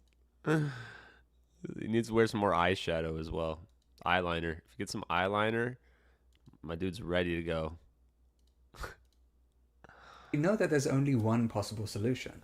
But if we want to go the other way, well, it could be one of two different answers. And similarly, if we just know B, then we can find A, but A can be one of a few different solutions. Whereas if we know A, then we know exactly what B is. All of this will become important later, so let's keep that in mind. Losing viewers. But basically, like I've said, using A is just for the mathematical convenience. Science. It's a mathematical trick. It doesn't represent anything physical or correspond to anything real in our universe. It is the magnetic field B that actually represents how magnets interact with each other. That's the fundamental quantity. And that is what scientists thought, until the study of quantum mechanics revealed something rather interesting. Oh, here we go. To understand what quantum mechanics has revealed to us, let's first recall that when studying a quantum system, we most commonly deal with what's known as its wave function. This can be thought of as a mathematical function that contains all of the information that we know about our system. In this video, we will be thinking about what happens when an electron passes close by to a coil of wire known as a solenoid. Specifically, we'll be thinking about how the wave function of the electron is affected by the solenoid. To understand why a coil of wire would affect an electron passing close by to it in the first place, we should understand that when we pass a current through this coil of wire, it generates its own magnetic field. In practice, this is the main purpose of a solenoid, is to generate a magnetic field. And importantly, the magnetic field inside the coil of wire is very strong. But the magnetic field outside is really quite weak. Now, it's important to note that because the magnetic vector potential relates to a magnetic field but is not the same thing as a magnetic field, it is possible to have a region of space where the magnetic field has a value of 0. There is no magnetic field in a region of space, but the magnetic vector potential isn't necessarily 0. I mean, why not, right? As long as the curl of A gives us the magnetic field, which is essentially the thing we're most interested in, it doesn't really matter what A could be. But the point is that there are different versions of A that satisfy the curl of A is equal to B, where B is equal to 0, but A isn't necessarily 0. And so here's the thing. If we pass an electron through a region of space where the magnetic field B is 0, then we'd expect nothing to happen to the electron. And on the surface, that's pretty much what we observe. I mean, the motion of the electron is not affected or anything like that. But if we consider the electron's wave function, then we see that when passing through this region of space where the magnetic field is essentially 0, but the vector potential A is not 0, the phase of the wave function actually changes. Not necessarily 180-degree phase. That's it, folks. That's the answer. They're able to change the wave function by manipulating the space that it goes through. I wonder if this is a toroid's needed for this or not. Shift like we've shown here, but the phase definitely changes. And how much it changes depends exactly on what the value of A is in this region of space, even though we thought A was just a theoretical construction. The phase of a wave function has physical consequences as well. We can actually measure how much the phase changes by looking at interference patterns of these electrons as they move close to our solenoid. Now, it's worth me stressing that the specifics of phase change or interference patterns aren't really important. Again, I'll leave some resources in the description below. But the point I'm trying to make is that we see a real, physical, measurable change caused by the magnetic vector potential. And it has nothing to do with the original magnetic field B. So we can actually modify the phase. Yeah, we can modify the wave function.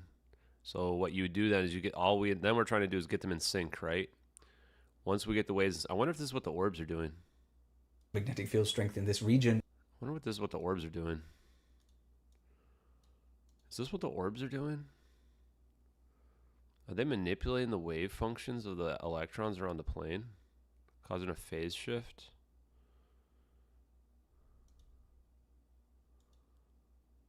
Huh. Or I imagine that's I don't know. They're doing something, right?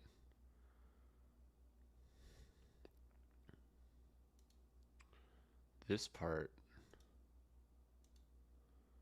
Maybe this is the part where they're doing it. We don't see any visual change here, though. Could it really just happen instantaneously, like here? Could it really happen that fast? You can see the lines still in front of the orbs. The lines are still in front of the orbs right here. You see them? This line is still in front of the orbs, I think.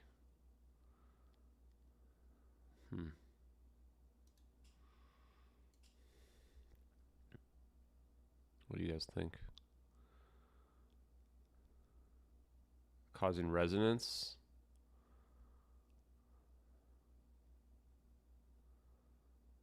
Yeah, you think when they're spinning around it, they're causing the plane to get into resonant frequency? Scalar interferometry?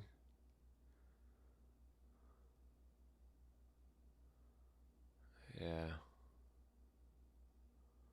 Huh. Yeah, the moment the planes converge is really interesting.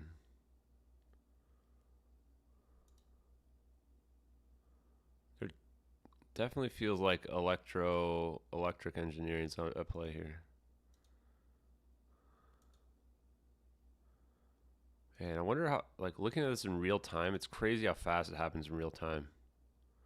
Just straight up gone in like under a second. Under a second. Just womp. Man. Huh. Is it even possible to change Twitter into chronological order? What do you mean? My Twitter is in chronological order, and I don't think it's something I can control. Is that even something that's even possible? Guys, can you change your Twitter to chronological order? Is that even a thing?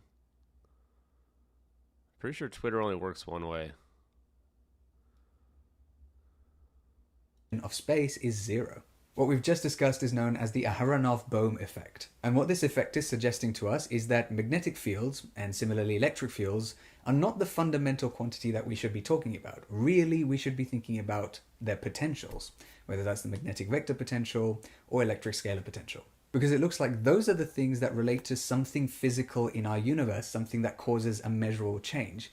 And also because knowing the vector potential, in this case, allows us to find exactly what the magnetic field is anyway. So if we know A, then we definitely know what B is. It's a rather crazy idea. Something that we discovered as a bit of a trick ends up being an actually important quantity when we study it quantum mechanically. And just to clarify, in this video, we could have been talking about the electric field and its potential rather than the magnetic field and the magnetic vector potential, because the Aharonov-Bohm effect deals with both kinds of field. But the reason we talked about magnetic fields is because one form of the Aharonov-Bohm effect deals with an electron passing close by to a loop of wire. And that particular experimental setup is the one that has shown actual evidence of the Aharonov-Bohm effect being real. And with all of that being said, I'm going to finish up here. Oh, so this is why with the electrons passing close to the electrical wire, that's what the solenoid is, huh? Yeah.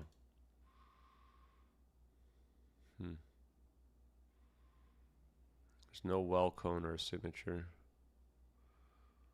What's Patrick Stewart got? Hello, I'm Patrick Stewart. Boy, Patrick Stewart is. Did you know old. that right now over... How old is Big Patrick thanks to Stewart? Skillshare for sponsoring. He was already old. Please do hit the thumbs up lines. Then there is, of course, a lot more to magnetic field lines, but assign a vector to every point in this space, and each vector represents something about the magnetic field itself. The size of the vector tells us something about the strength. Quantity tells us that this quantity must always be equal to zero. Again, just to reiterate, we don't really need to know the meaning of curl and divergence. All we need to know is that maths tells us that this quantity must always be zero for any lifestyle or related, and we want to. Then we know that there's only one possible solution. But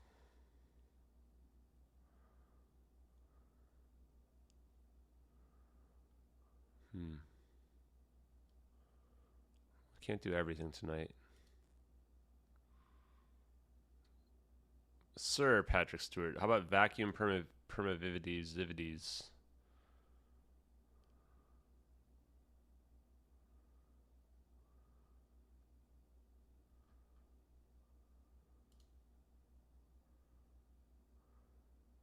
Oh, this one's a little too long. This one looks like somebody looks like a witch though. Might be writing backwards. Look at this one. This one's only 4 minutes. Our ancestors.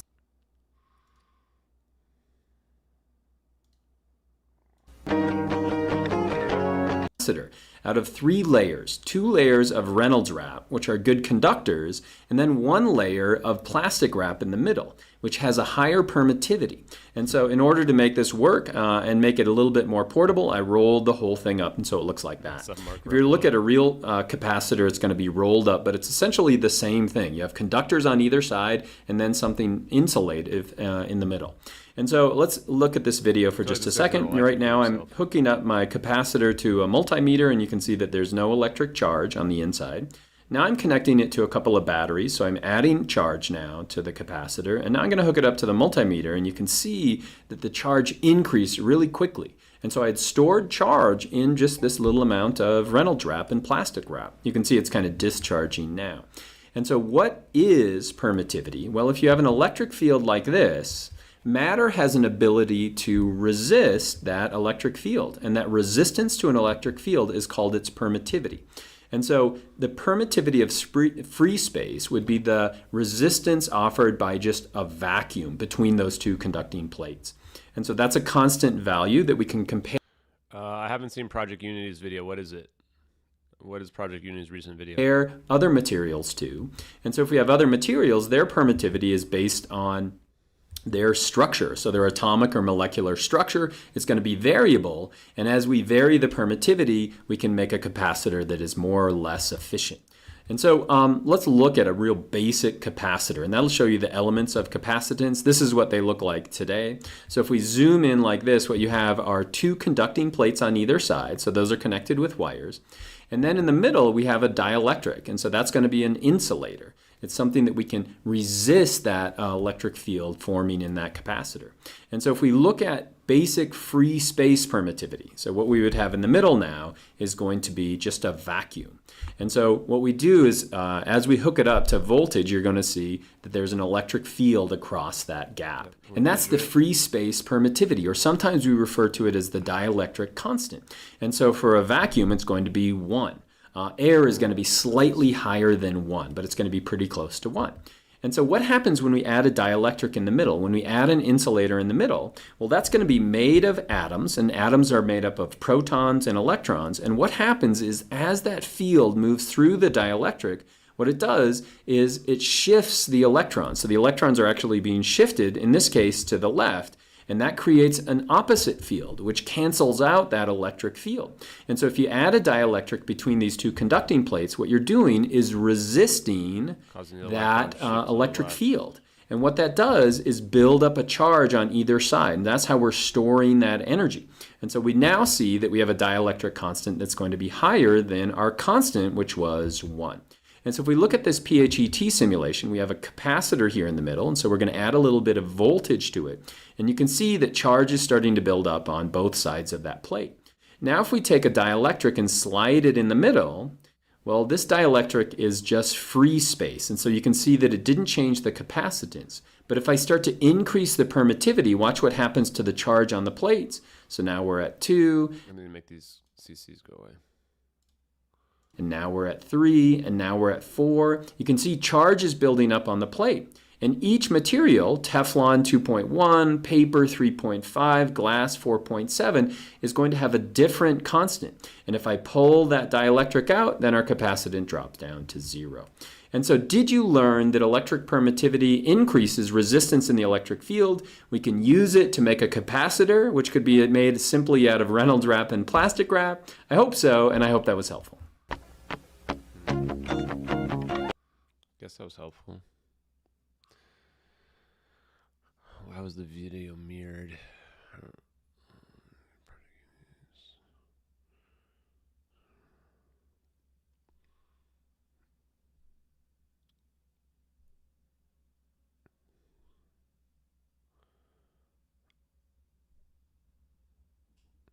Yeah.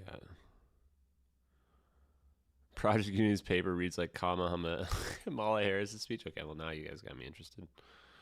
What's his? Is it YouTube?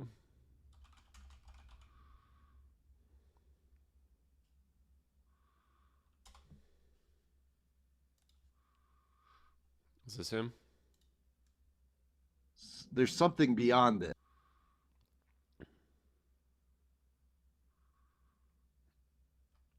Is this him?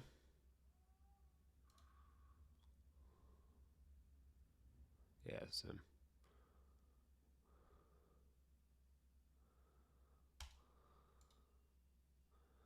Ladies and gentlemen, coders and debuggers, today we gather in You the guys give me a sacred clip on church this, or of... do I have to Wow. watch? Oh, it's Okay, only 20 so for the minutes. past few days, as some of you know, because I put out a video recently, I have been meticulously drilling down into a large language Man. Oh, it's on X. Whatever. Here we go. model, which I'm now happy to say is Claude, or Claude, C-L-A-U-D-E, Claude 2.1. The only reason I didn't want to say it at the beginning was because I was worried that I was potentially exploiting a window that I didn't want them to close up, so that's why I was keeping it quiet. But I've now finished my entire PDF document, and one thing I'll just say off of the bat is that I sent this document off to Dr. Salvatore Pais, and he responded to me this morning. So I'm going to... Salvatore Pais doesn't like to be referred to as doctor, but okay. Oh, alien scientists did a podcast reviewing it? Okay, I'd rather watch Alien Scientists' version of this, although... get that up for you now. Just give me 1 second. Wow. This thesis is the most profound, cohesive, collective thought I have ever read. Dude, you should try to publish this in the Philosophy of Mind journal, or even in the Annals of the Essentia Foundation, brackets Dr. Bernardo Kastrup. Now, real quick, a fair amount of people have been tagging Bernardo Kastrup of the whole thing, where he said a word that I can't in the process, and I was sounding a bit frantic, and I was very excited, and I'm sure some of you were like, Jay, slow down. You know, I'm not... Jay's making AI papers, but teleportation's too hard for him, huh? Not 100% sure if this is viable or not, and that's fair. But I was losing myself in it intuitively. I felt that this was right, and I was just getting it to, you know, go deeper and deeper and deeper. Anyway, it's been, at least for now, validated in a pretty significant way with like major thumbs up and 10 out of 10 stars from Salvatore Pais. So we're getting somewhere with facts and formula. Someone gonna explain to me what it is? Philosophy and physics, you know, intuition and logic, Project Unity. This is what I've been kind of building towards. I mean, I didn't do this in any way on purpose. This was completely sporadic, random thought experiment that just AI unraveled papers, into something that's now... And this was also a new iteration of the cloud language. But in the description was going, stop Is holding Alien it Scientist back. going to rip this to shreds?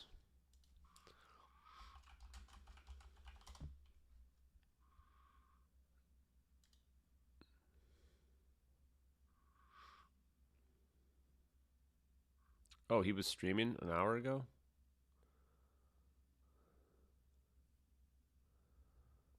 Man, I want to do catastrophic disclosure with Jeremy.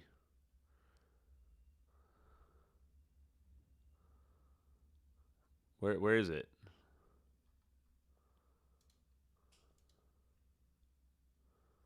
The first 10 minutes?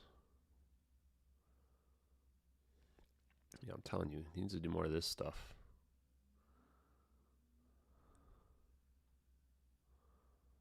Where is it? What the hell? Oh, he didn't upload it is why. He just was going live.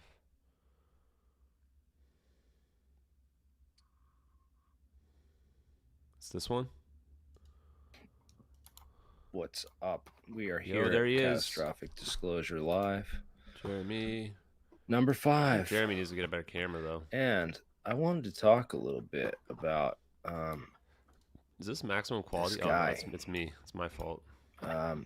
Thane Eugene C to it within the hour. Oh, here we go. Here so it is. stay tuned for that. And yeah, good nice job, Jay, on that, and a nice job on some of the other what's up, guys? other people that have put out some funny comedy responses to this. pancake recipe. That's a good one, John Warner. And yeah, we'll get into the whole all the physics. What was Roy D. Herbert saying? I want to know what Roy D. Herbert said. Roy Herbert. Wait, why come he doesn't show up? There he is. Damn, Roy D. Herbert's getting more followers, folks. He's getting more followers. I mean, this guy probably should be getting followed by more people. Is this really what he looks like? This looks like an AI generated picture. Mr. Herbert, sir, can we get your picture updated?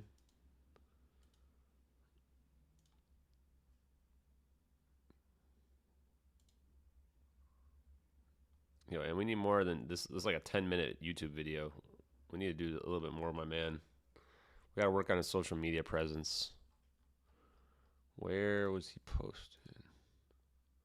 Yeah, you should probably follow him. Somehow this explains everything. I haven't quite figured it out.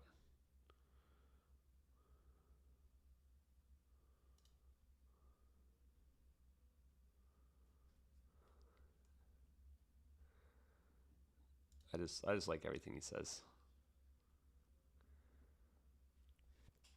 Where's the AI thing?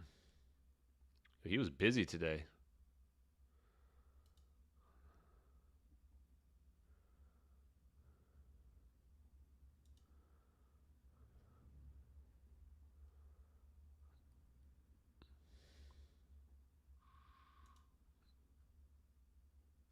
Why do I hear noises? Where's this thing about? I don't know. Whatever. Let's go back to this. Physics of that. Hit the like button, and we're gonna get Jay. I'm gonna get Jay on again minutes. sometime. We were on a stream, one of those Twitter Spaces. Sometimes I see these guys on, and I'll jump on with them. There it is. It doesn't. Large language models don't have an intuition or a true understanding of what they're doing. They're just mashing words together based on the probability. So if we look at the title, though, that's interesting. It's saying that there's mystical traditions and science are related in some way, but also it's really just a word salad. So if we go down here, oh shit, word salad. Like, just scroll through quickly. Okay, so whatever. This is just it's like the disclaimer on the what's the AI, OpenAI or whatever. It's a disclaimer. But it looks like they've taken off a lot of the guardrails that OpenAI and other AI models use, so they didn't bother to do any of that. So it's clear. He prompted it to take seed ideas and introduce and push them into extremes of abstraction and conceptual development. Yeah, okay? Roy Herbert's a topic physicist. Well, I mean, it's using a lot of like it's fancy Michael words, but whatever. I mean, at the end of the day, it's the ideas that matter. So, let's go down further. So the thing is, right? There's not a lot of content here. We can just what we really need is something that from AI is the AI to solve quantum gravity for us. But you're not going to solve quantum gravity with AI by prompting it quite in this manner. It's sort of a I mean, we got a project here at WPI where we have a professor. Dude, Michael Perron, can you turn a light on?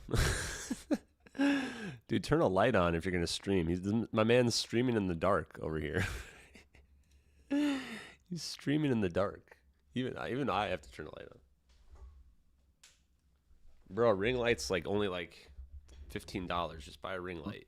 And what they're doing is they're making human readable AI where they effectively have a neural net, and at each layer of the neural net for the equation of motion for a pendulum.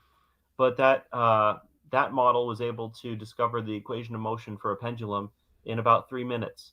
So that will do the job. But neither this nor large language models are artificial general intelligence. Neither of these does all of the things that a human mind does. They're very specialized and they're very optimized for their various things that they're doing. but yeah, they're not capable of as many things as a person is. Or anyway, let's go through this. So we're definitely on the verge highly of AI, technical, this superfluous wording. Sure, the doesn't orbs need, could be you don't angels. need, Could also like, just be Lockheed Martin just technology. people's brains turn off when they hear like buzzwords. Let's go down. Yeah, There's no well, equations this is here yet. interesting because I want to make another post he about programmed it to talk about Lockheed quantum Martin. gravity Probably implications, tomorrow, which though. we I'm already kinda commented on the problems with this type of AI solving quantum gravity. Then it's only garbage in, garbage out. It'll just do whatever is on Wikipedia. Basically, it'll just take in whatever humans throw at it, and it'll say Michael the same Perron's sort of just stuff, killing stuff this together. paper right now. And So maybe it's just gonna you'll do get whatever's on few, Wikipedia. Maybe you'll get a few useful connections him. out of it. So it is useful for rubber duck debugging, as they say. So sometimes a person will you just like type in a thing in a chat bot or whatever, and it spits out some recombination of the words, and that unlocks realization in your brain, which that you can then use. And Right. that's where large language models are helpful to science right now. Is it just like jumbles up your it puts noise into your own neural net, which can help you figure out problems, but like it's not going to find it on its own yet. It's not there. So let's keep going down. Well, he has geopolymerization dynamics, which is kind of like a funny, colorful buzzword again for the idea of that ancient architectures. This is the idea that the pyramids, right? That whole French group that thinks that the pyramids are ancient concrete. Well, see here, it's presupposing that if this is the case, and then speculating accordingly. So this is just the intro. This is let's keep going. Yeah. I mean, it's 60 something pages. It'll take forever otherwise. So wait up. I mean, go down each page. Yeah, no, I've already been through this. I want to talk about event one. You're right. That's very interesting. So go down one more page. Okay, so basically, this is talking about a specific UFO encounter supposedly, but it looks like it might also be jumbled with a bunch of different things in different UFO encounters. Don't go too fast now. Don't go too fast. You're missing. Okay, so Michael's cracking me up. What's it? Yeah, like it's mixing focused attention samadhi with microtubules, quantum channels. It's kind of like presupposing that this is the case. Right. Although, I mean, focused attention is useful as a skill. Let's see, mathematically, yeah. Okay, so look, it's using a Fourier integral. That's not correct. I think that might be a Laplace transform. I would have to double check that. That looks like a Laplace transform, and it also has an error. There's two sets of parentheses around the t minus tau, which is unnecessary. Yeah. And then dynamic kernel, that's just some function of t minus tau. So, I mean, first off, it's not a Fourier integral kernel. Second, it's assuming that like a Fourier integral. So a Fourier series. These guys have already lost me. Not Fourier integrals. Are we talking about popcorn? You want to use a wavelet transform or a Laplace transform it contains more information than a Fourier transform. So Fourier series is not going to be like that's like college level math. That's not grad school level math. Like it's not going to be whatever the final theory of anything is. It's not going to be related. You got wavelet transforms and you got Laplace transforms, which contain more information than the Fourier transform. So it's just wrong on that point. Okay, I think I've seen enough. I don't know what's going on with this. Isotopes should all be fermions, right? No, but what is this quantum oscillator momentum? Is this like the potassium in your brain states and your microtubules? You can't explain in simple. I mean, maybe you mean logic, quantum harmonic oscillator, but that's like the simple case. Going to be nonsense. Tubulin, 10 to the 7th tubulin conformations spanning. There's not. We got some tubulin conformations going on here, guys. They're spanning lots of CNS neurons. This is like Star Trek, where they like would write papers and then they would just like put in fancy sounding word. Coherent. It's not coherent. It's just not. Yeah, well, it's like not. It's just choosing numbers. So Jay was reading this and he thought he had like the most profound thing here. Numbers here, based off of some papers, not based off of thinking about a paper, just based off the words in the papers. So let's see, Hammer-Penrose objective reduction equation. I'm not familiar with their immediate work. And then microtubule automata is assigning too much. What would you call it? Yeah, it's too much technobabble here. Capability to like the microtubules. I think the underlying principles are probably fine. They're not going to be the full automata. Combining it like this anything, doesn't work. I don't think. And that's also just technobabble words. So it's it's overly flowery language. It's So this comes from Kurt Gödel. You just read. There's an MH370 wiki. Should we read the MH370 wiki, guys?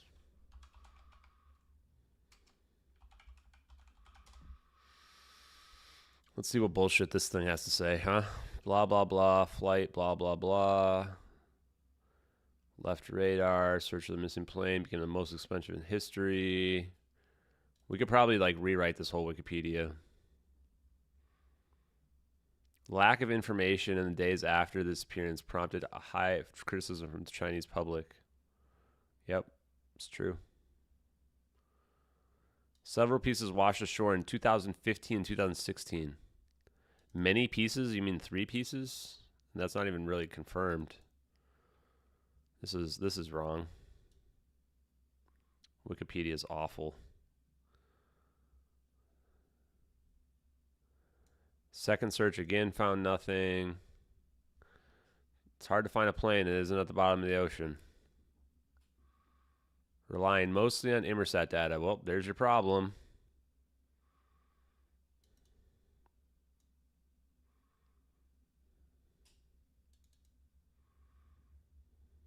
Where, did they even mention a fire scenario? They don't even mention a fire scenario here. 221 kilograms of lithium-ion batteries. Just ignore that. Jesus, man. God, Wikipedia is bad.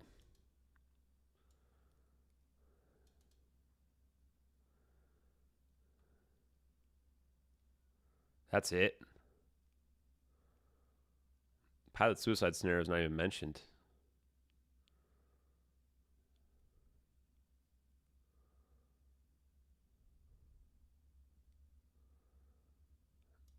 There you go. They didn't disclose any information.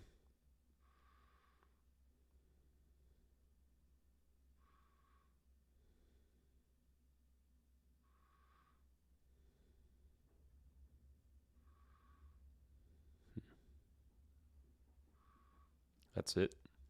What is it? Can't tell if it's raining outside or what's going on. No, there was no passports found. Any sufficiently advanced social engineering scam will catch you, especially if it's targeted.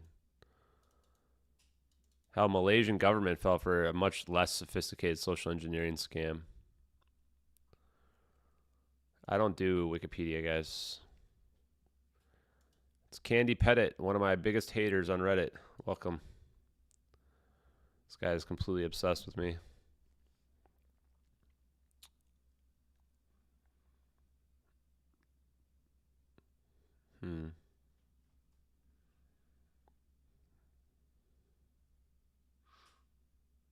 It's funny how they don't mention pilot suicide in the scenarios.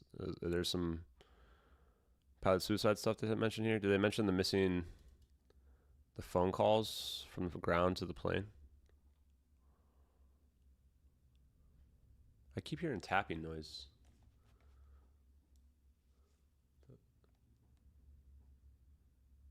What is that?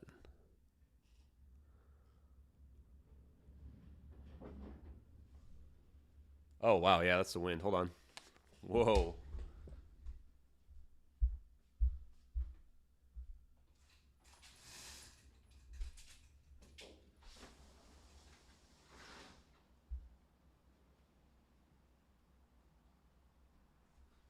Oh, wow. Stuff's getting blown over.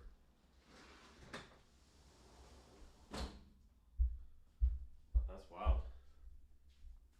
I was wondering what that was. see what else I say here. MH370 hit tower number 7.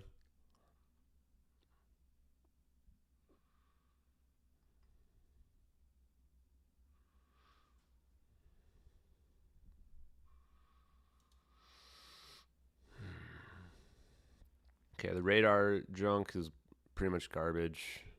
Although I do think that the plane went to Penang. The radar stuff doesn't even line up. Detected at Penang. Yep. They really make it confusing here. They just can't draw a graph or draw on a map.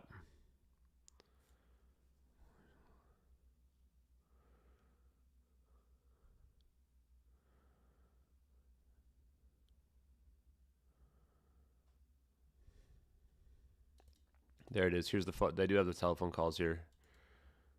They only called twice. You got a plane that's got a Rogue 777. You only call twice. Walk me through that, guys. You got a pilot suicide scenario or a hijacking scenario. You only call it twice. Doesn't make any sense. Wouldn't you call again?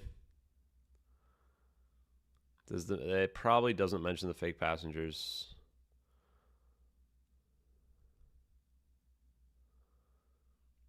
There's literally zero evidence of pilot suicide. Literally none. There's actually zero evidence of pilot suicide.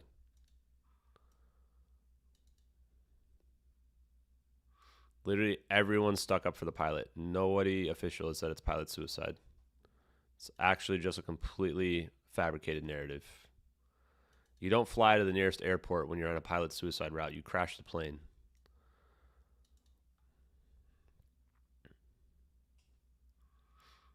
The pilot suicide narrative is easily the dumbest one ever. I even was on an interview with an actual pilot, and she agreed that it just made no sense whatsoever.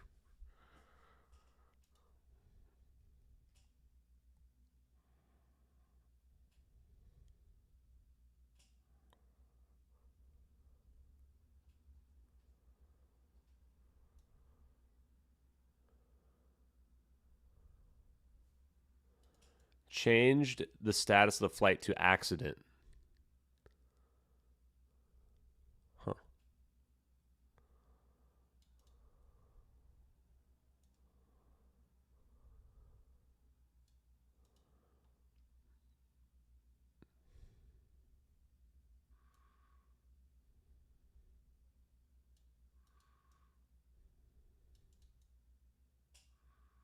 There it is. There's the Kotabaru. All these people saw the plane, man. How burning object in the sky? Like what? They think all these people just made up all these sightings? Like, come on, man. Every single one of them saw the plane. It's ridiculous, man. The phone calls didn't connect.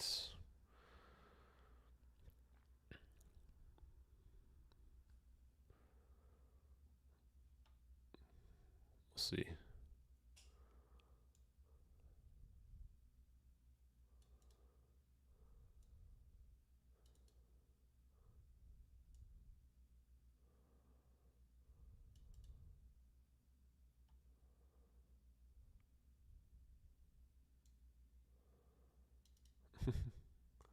They spent 3 years, no evidence.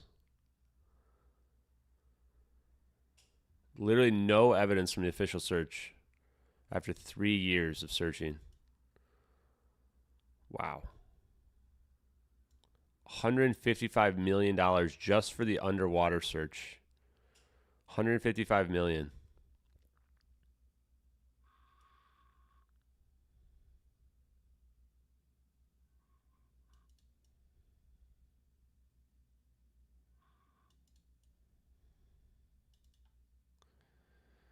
God, that's so embarrassing.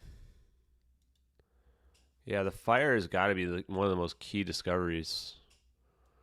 Yeah, I've never read this page before. I don't really read Wikipedia because it's garbage. There's a reason why you're not allowed to recite Wikipedia even in school. When I grew up, you couldn't cite Wikipedia. You had to actually do research, which usually meant just clicking on these links and then going to the link. Because Wikipedia is editorialized.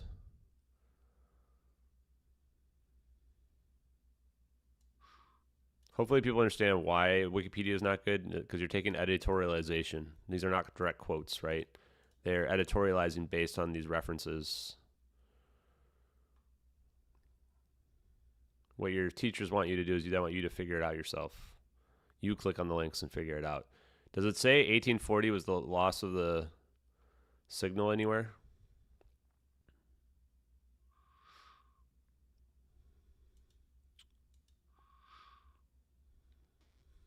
No black boxes were recovered, no.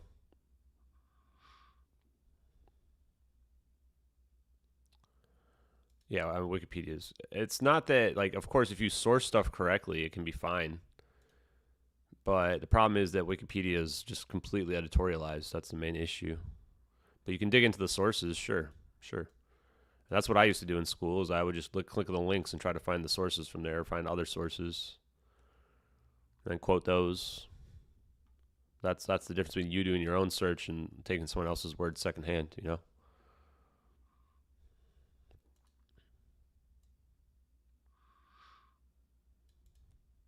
Look at these search areas, guys. And I guarantee you they saw more than this. This is probably just the underwater search areas. Because searching over out with the airplane, you're going to see a much bigger, wider field than this.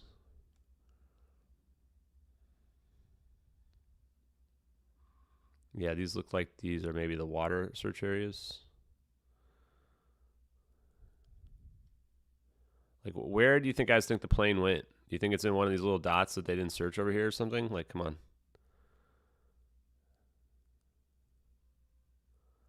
Wait, what is that? Only 3 big planes have never had their black boxes recovered. The last one was MH370. Wow, that's interesting. What were the ones before that? Depleted uranium, cowboy. What years were the ones before that? I don't know how nobody thought that this could be. How could nobody have thought that this was a lithium-ion battery fire?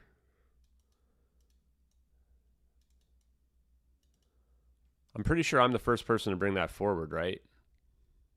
Did anyone else before us even speculate the lithium-ion battery fire, or are we literally the first ones? I love how people try to claim that I stole work. Who came up with lithium-ion battery fire? Who found all the witnesses that match up? Who found Edward C. Lynn? Right? Did Reddit find any of that? No. Did anyone else in social media find that? No. Yo, Krakadana. Yeah, I think we're ready to solve the puzzle. It was Lockheed Martin with their quantum coherent matter wave orbs taking out MH370 in the Nicobar Islands. Wikipedia makes a reference to it. Okay, let's see.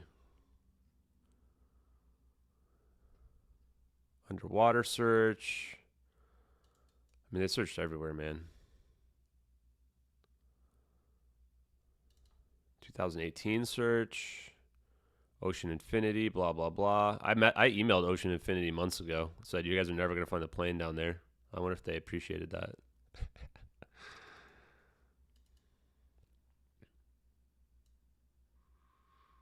Yeah, shit. They want a credible leak. Here's one. Ooh, 2023.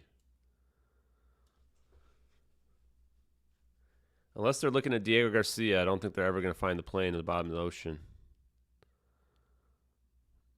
I think they got the black boxes from AF447, though. Yeah, they got the black boxes from AF447. Where's battery fire, the leading theory next to pilot suicide? Is that true, James? Welcome to the investigation, James. Welcome.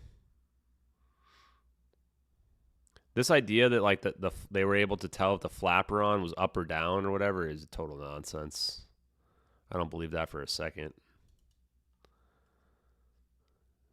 Parts from a stabilizer, other debris.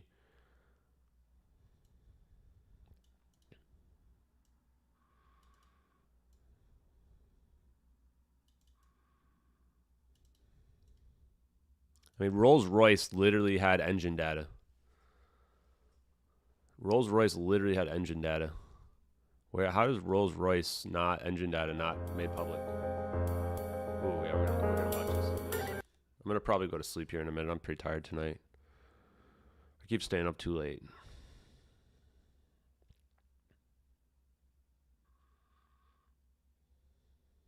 Yeah, this page, oh, well, we're not even close to the bottom. Oh, we're going to have to skip down through some of this stuff.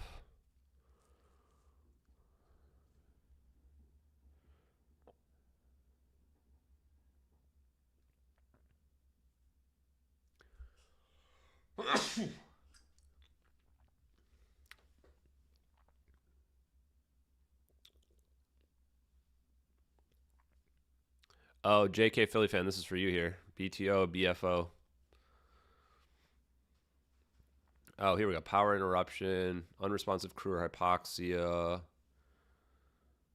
What's the evidence of that?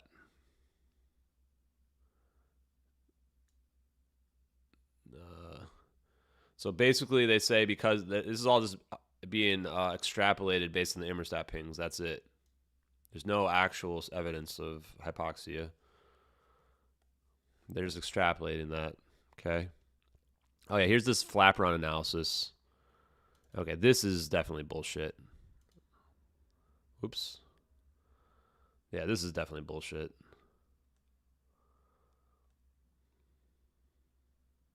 What analysis? You cannot you can't figure this out from looking at a piece of debris. here's the piece of debris. This somehow they're able to figure out whether the flaperon was extended or not. Come on, no way.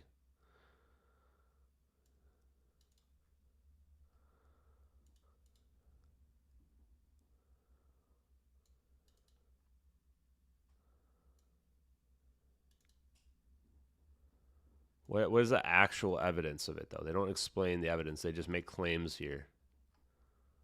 There's like no actual evidence. They just say that that's what it means without actually explaining how it means that.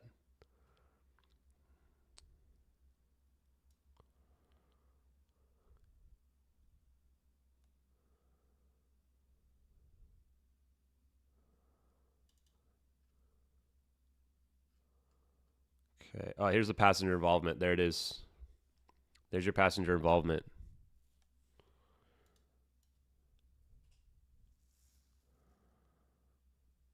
Stolen passports. One-way tickets.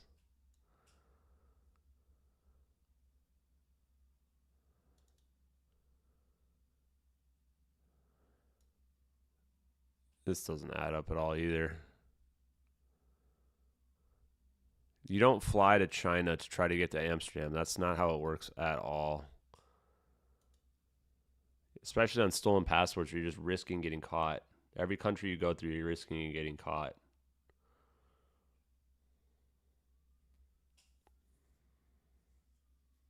So they don't give any evidence for why they ruled them out. They just say they ruled them out. Great. This isn't sketchy at all.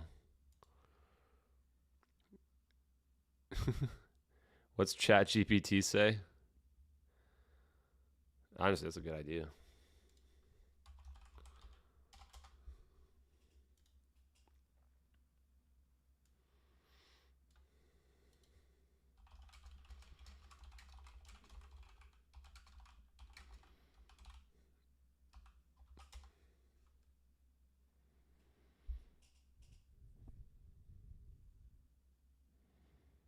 Okay. I thought I was just going to keep going.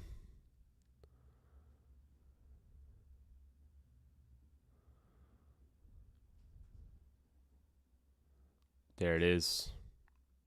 Double slit experiment. Bose-Einstein condensate.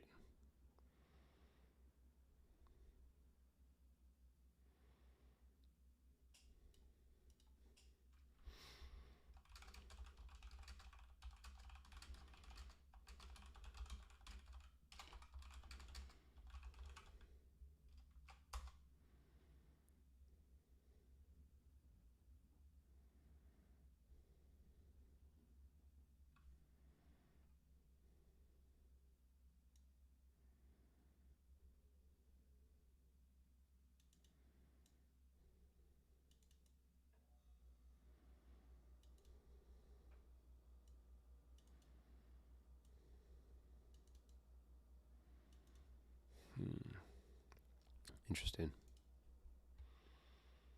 Hey, everybody. Okay, crew involvement. U.S. officials believe this?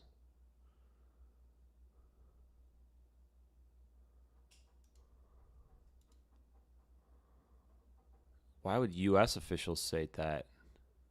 So the United States government, the ones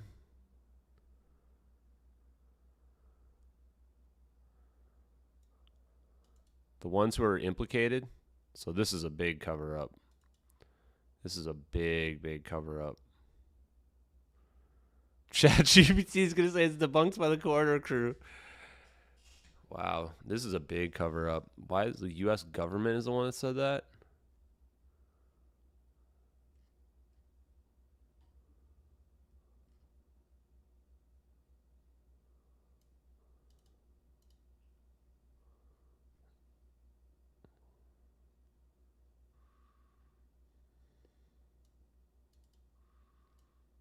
I want to see a quote.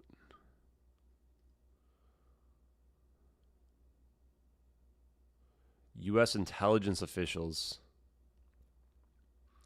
Man, this is bull snap, dude. This is BS. I mean, these are the people who have satellites that would have known exactly where it goes. This is total nonsense. Man, why is my government so sketchy, man? If this was China, I'd feel a lot better about exposing this. This just all leads to the United States. Lockheed Martin, I know where you're at. Yeah, nobody from Lockheed Martin's going to talk about this because they don't want to get killed. Lockheed Martin doesn't want to get killed. We're probably going to have to FOIA some people. It was Lockheed Martin. I'm calling it Lockheed Martin. Sensor systems and methods using entangled quantum particles, 2010. Here's some more. Ehrenhoff bomb sensor, 2013. Systems and methods for generating coherent Matterwave beams, 2013. Man, Lockheed Martin, man. I want one that's called Orbs, building superconductive harmonic orbs.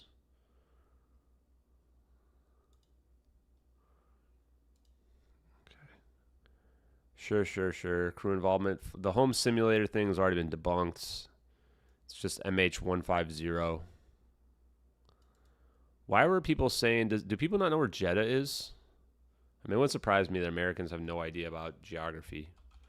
They're like, oh, Jeddah's not even in the right direction. What are you guys talking about, dude? MH370 to Jeddah. Oops. Images. Guys, MH370 to Jeddah. It's literally the same route. This is how they were trying to claim that this was a suicide route. Because it's the same general direction here, but they forget. Can I zoom this in?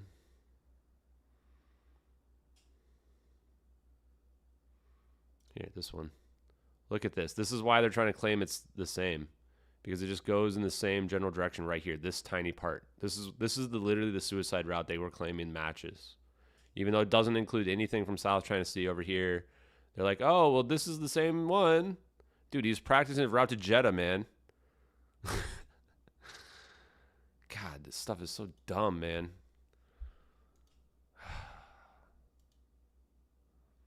Hey, FBWTHE.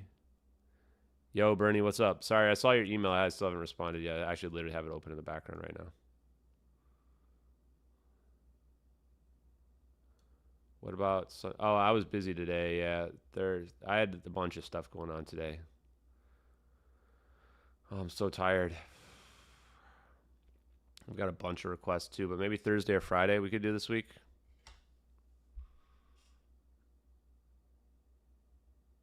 Wait, what is that comment? Oh, dude, one of the funniest parts was when, I'm not even sure I want to say the R word on stream, but Greer said that all the aliens want to R us. I guess I just have to say it. He said everybody just wants aliens to come and rape us. I was like, jeez. I was like, boy, that's dark. Clapping those alien cheeks. Oh, here's the cargo. So I saw something about the microchips. There's the lithium-ion batteries.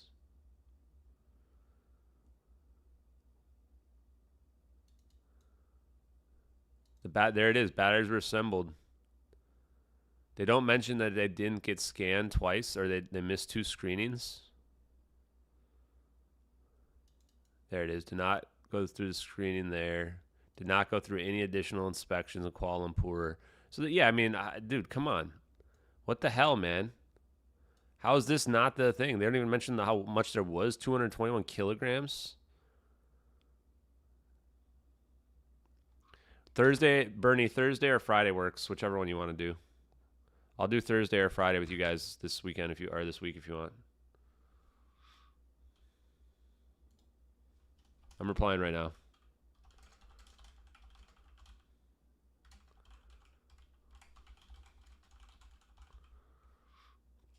I just replied for you, Bernie. The bit right above the cargo.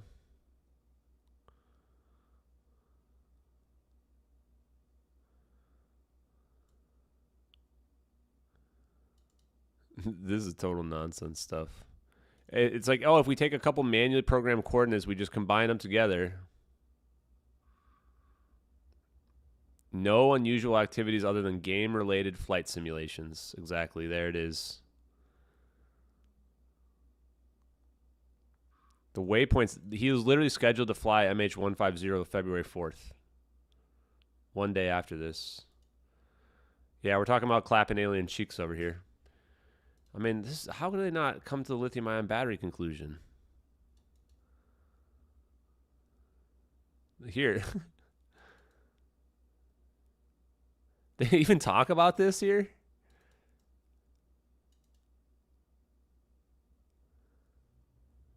What? How do they have a whole section about it, but nothing tying it to the plane?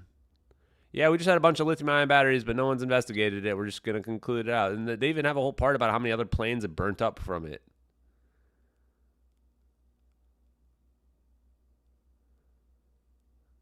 There's another plane that crashed.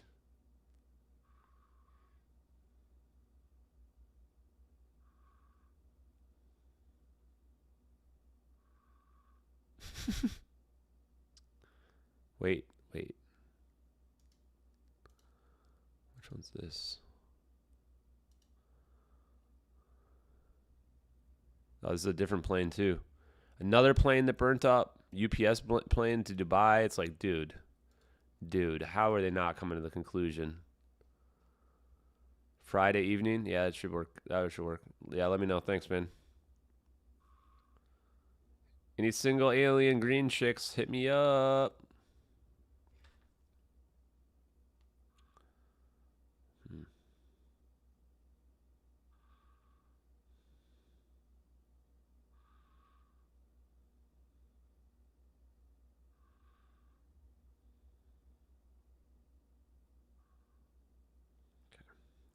Might be getting honeypotted, guys.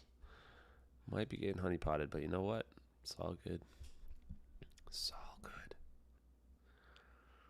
Decoy plane? I don't think there's going to be a decoy plane mentioned. I don't think there's a decoy plane. It's too complicated. It's like you're going to have another 777 come flying in. From where? In the middle of the night? Where's it going to come flying in from? Not get detected? It's just too complicated. So that's it, huh? Just nothing about the lithium-ion battery. There's like, yeah, we got a whole bunch of lithium-ion batteries that weren't scanned, but, you know, not going to consider that anything. Aftermath, financial troubles, blah, blah, blah. Compensation. So I already know it's $50,000 each.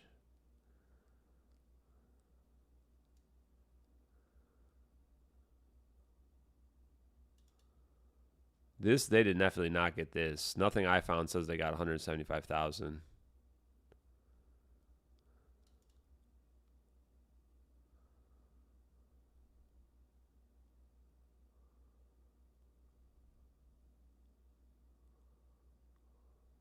Maybe they did get paid.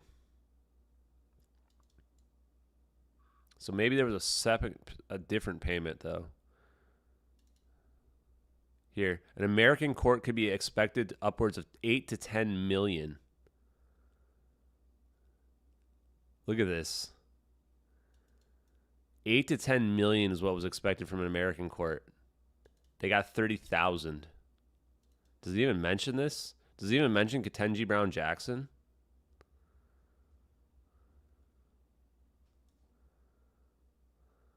There it is. That's $5,000 in comfort money. That's nothing, dude.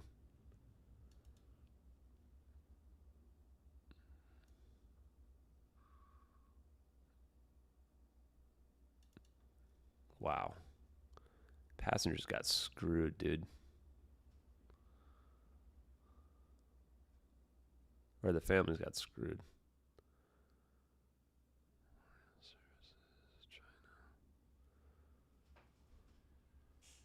What is going on outside?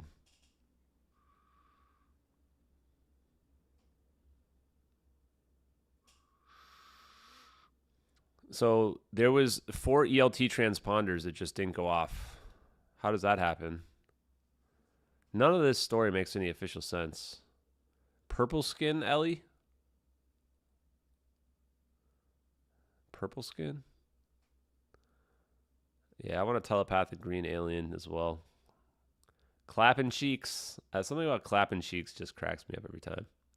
They're like, hey guys, we're going to give you a comfort payment of a few $1,000s. Jesus, man. It's nothing. Flight recorders, yeah, we wouldn't find any. No black boxes found.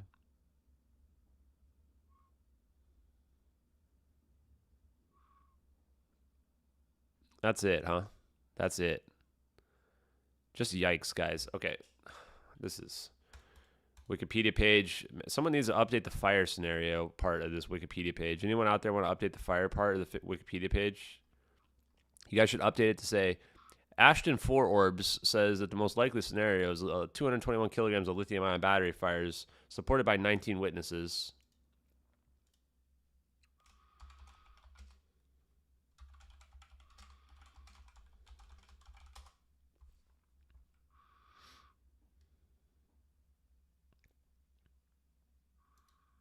Here we go. Whoo, here we go.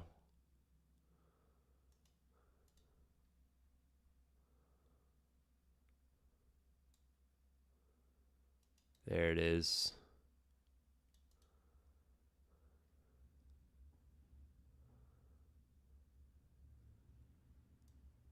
Dude, I think there's like a tornado going on outside. I don't update Wikipedia pages. I spend $5,000 on RAR files every week. True. Very true, guys. I think people's like next door like stuff is blowing around.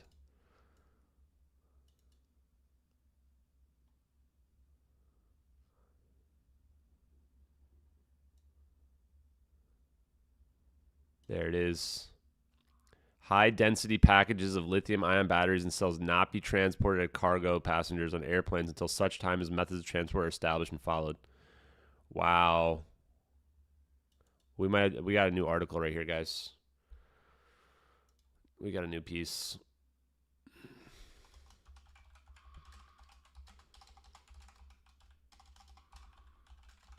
Not for tonight, probably. I'm tired. For tomorrow, though, maybe.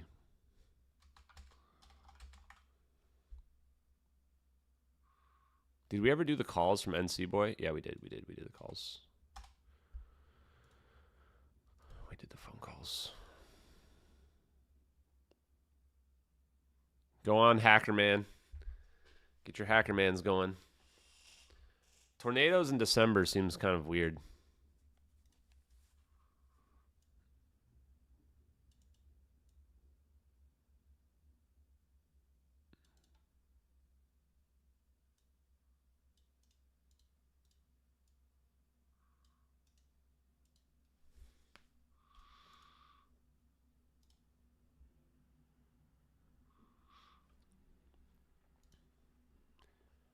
Hey, Candy Pettit, could you get the Reddit people to stop signing me up for random stuff on using my email account, that'd be cool.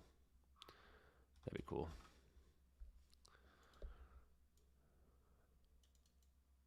They signed me up for like 50 fake things. I mean, I just deleted them, but it's kind of annoying. It's like when like a mosquito bites you. It's pretty annoying.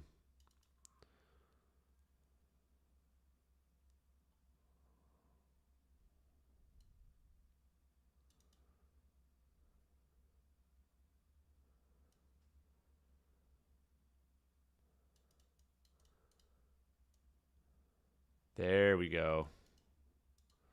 That's what we need.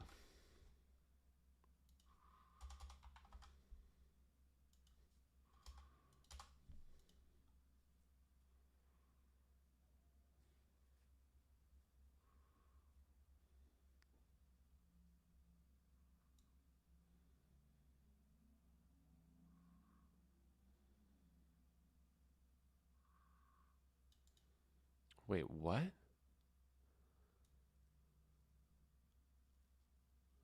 Why would the duration of the flight and whether or not it's flying over water matter, guys?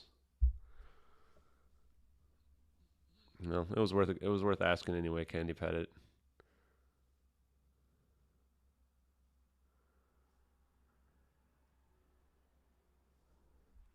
Yeah, I like the investigating part as well. We keep finding more stuff as well.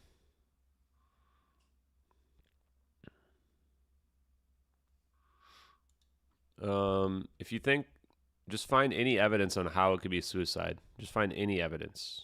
There's literally no evidence of suicide. None at all. Just start with this.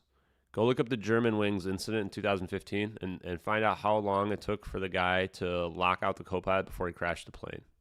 It was 9 minutes. Suicide narratives, you usually crash into something. You don't go on joyrides for 8 hours. That's not how suicide narratives work.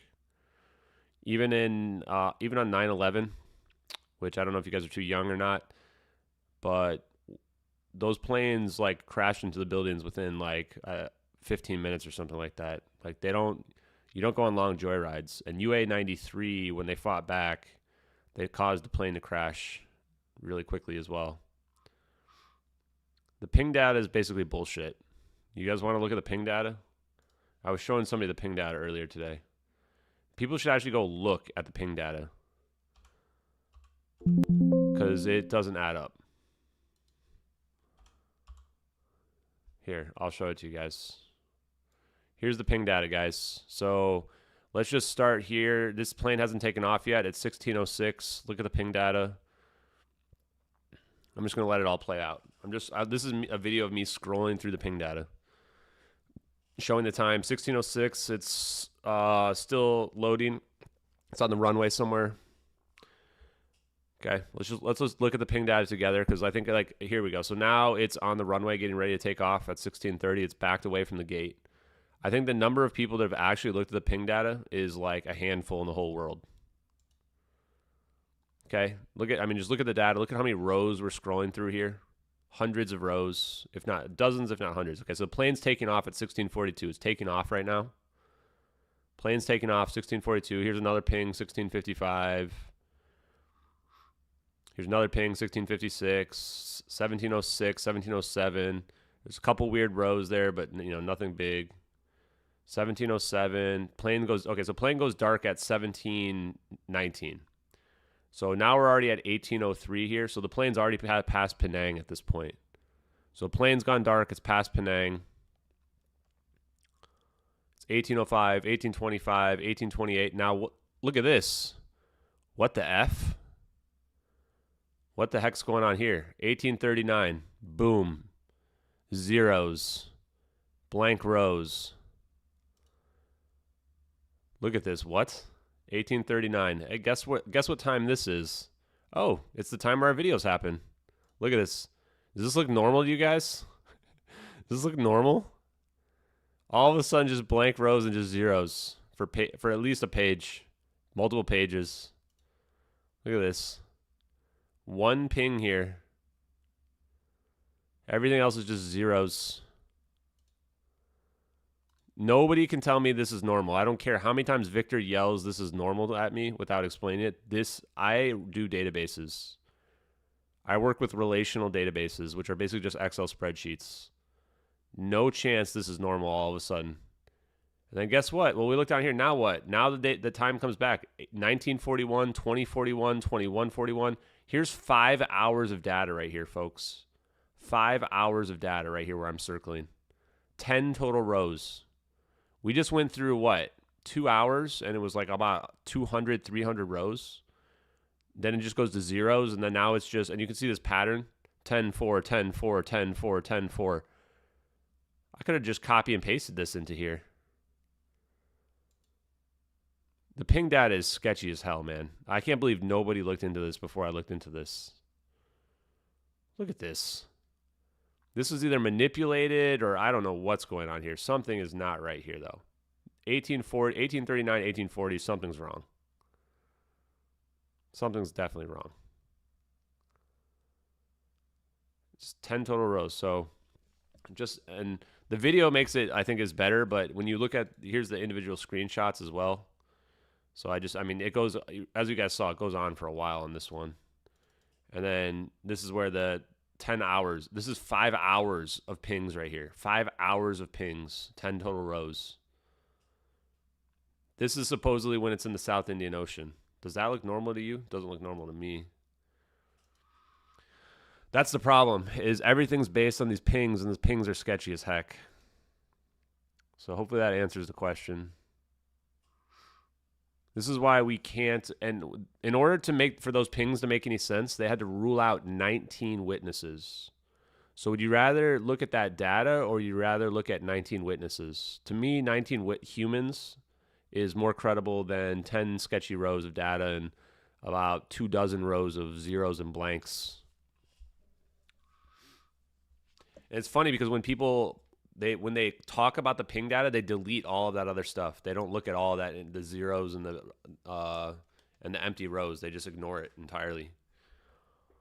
This is the difference between listening to what you get told on TV and doing the investigation yourself.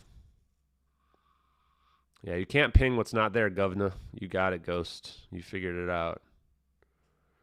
Pretty weird, man. Some people argue that they manipulated the satellite computer, yes. And the reason for that as well is that the satellites never ping to POR. POR satellites, so the IOR satellite that we were looking at there, sorry about that, is over the Indian Ocean. But the POR satellite's over Japan in the Pacific. Even though the plane was going towards the POR satellite, it never pings the POR satellite for the duration of the flight. The reason why this is important is because it makes it impossible to track the plane. It's very weird. The biggest problem is the Inmarsat data, when it was released. Like, it wasn't released for months. They had plenty of time to manipulate the data. Plenty of time. One guy even was killed. We were going to look into that. Or he died under mysterious circumstances. I don't know that he was killed. Nobody can really explain the difference between the P channel, C channel, and R channel stuff to me, Candy Pettit. Victor uses a lot of, like, just technical mumbo-jumbo jargon that doesn't make any sense. No matter how you look at it, though, the zeros and the blank rows make no sense. There's something that happened at 1839, 1840. And coincidentally enough, and it's not like I looked at that ahead of time. Like, I looked at that after we were like 1840, we had the satellite at 1840. Like, I'll show the satellite just to get people up to speed on some of the stuff because not everybody's been, like, following along the investigation. Early on, we thought this is the South Indian Ocean over here. And you can see it's like 1830 here. This satellite was here for about 15 minutes in the South Indian Ocean. And we're like, how does the plane get here? Like, does it teleport twice? And then we figure out it has to be the northern coordinates, which was Nicobar Island. And then we're like, oh, we'll just fast forward the time. It's like, oh, actually, it's staring down right over here, pulling the data that it needs for the Sibber system at, well, look, 1839. It's like, this is the exact time. Like, this is why I'm like, I'm not afraid of a courtroom, man. I show jurors this and go 1839 and match it up with the sketchy data. It's like, I'm pretty sure I can convince a juror. I'm pretty sure I can convince an entire jury. Like, well, look, guys, 1839, 52.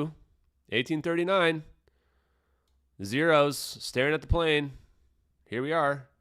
This is what I'll show the jury. I'm just going to pull this up. I'm going to show the zeros.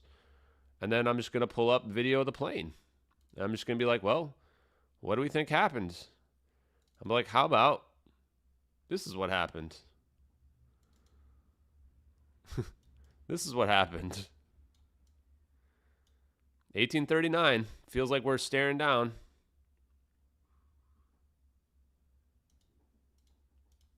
This is what happened. It's like, yeah, it's hard to believe, but I mean, look, there's the Inmarsat data. I don't know, man. Everything just lines up accidentally. It's like everything just lines up, and people want to say that I have like confirmation bias. No, it's just called way too much evidence that lines up and a witness who's there. It's like, damn, man. Just has to be a battery fire.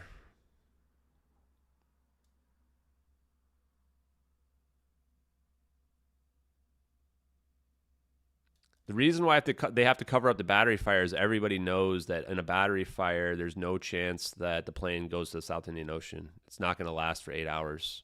It's actually like almost unbelievable it even lasts for 1 hour and 20 minutes. Like even lasting for 1 hour and 20 minutes is a pretty big miracle. But it's possible. It's just tough. You know, like the fire would have to be contained. And they would have to be actively battling it, like persistently actively battling it. It was not designated as the dangerous goods.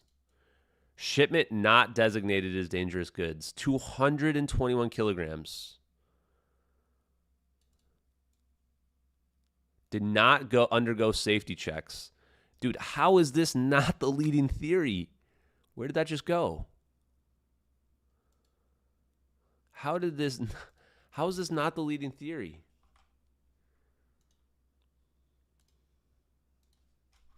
Yeah, we're going to do another follow-up on the lithium-ion batteries tomorrow.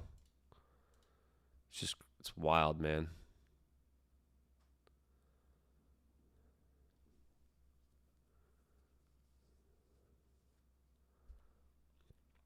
Yeah, I'm going to play the other clip, my other favorite clip real quick for you guys. Also, here you go, guys. Hey, we're having a nice day on the beach. Very bad for these beachgoers. What happens when you try to land a plane in the ocean? Are you ready for it? Here you go. This is what happens. Look at this plane. Look at the wings go ripping off. The moment this plane hits water, the engine just ripped off and went to shreds. There's going to be bodies everywhere. That's a controlled descent. Controlled descent. These people are all dead.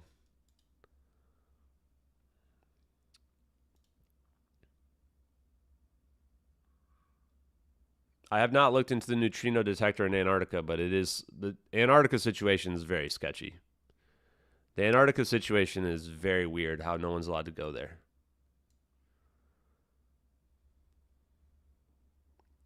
JK Philly fan did a crazy amount of work on the ion batteries and the ATSB report. Watching the pictures of it, these things look so sketchy. Look at this. The assembly of the batteries were packaged into individual boxes. 2 of the boxes were then put side by side into brown box carrying standard international warning. They were just stacked all the batteries on top of each other. And then they just put the brown boxes into a larger box. And then they just put them on wooden pallets. Dude, this is super super dangerous. So dangerous, man. How did we not find this article earlier? 487 pounds total weight of the batteries.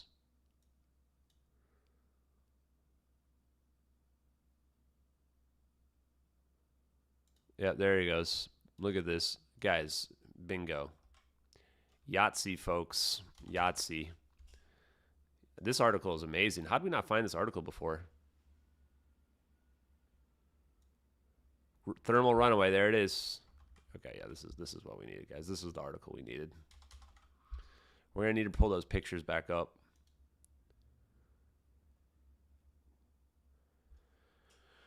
Yeah, we might have to be looking into neutrino detectors. I also want to know more about. Some people need to spill the beans on Diego Garcia. This Diego Garcia base stinks, man. Yeah, that's safe. This is the sketchiest. I cannot believe 487 pounds of batteries that were just stacked up together in wooden pallets. This is just the worst possible. This is not safe. This is not safe at all.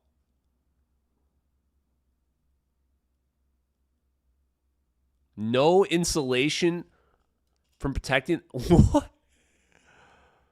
There's no insulation to prevent this from happening. Yeah, this is definitely it, guys. I'm 100% sure. I am 100% sure this is a lithium-ion battery fire.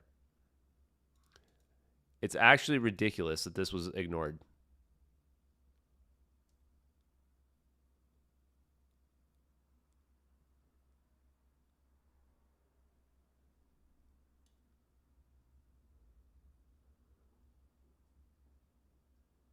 Yeah, I mean, the whole batteries would have just lit up, man. This is what Mike McKay saw. He saw the batteries start on fire. A whole stack of batteries.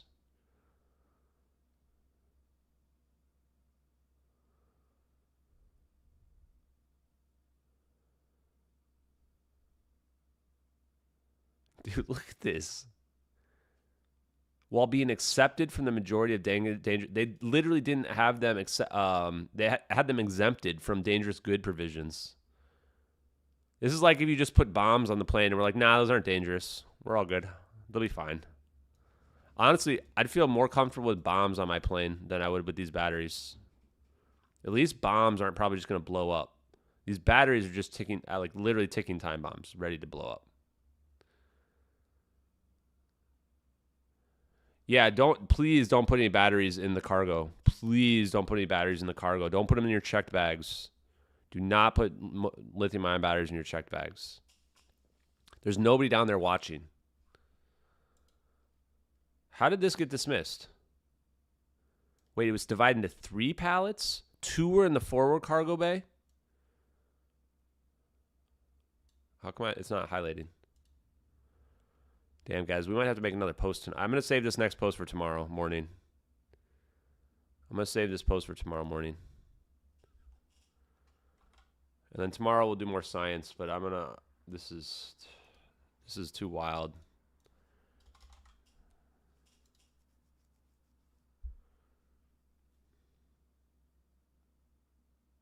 Oh, there it is. There it is. It was in the forward cargo bays, man. Took out the electronics bay. That's the problem. There it is. The forward one's directly behind what's the cerebral cortex of the 777, the main equipment center of the electronics bay. Booyah! That's what we needed. Motorola made these batteries. And guess where Freescale Semiconductors broke off of in 2004? Motorola. Motorola pallets. There they are. 2 side-by-side pallets. Oh, my goodness.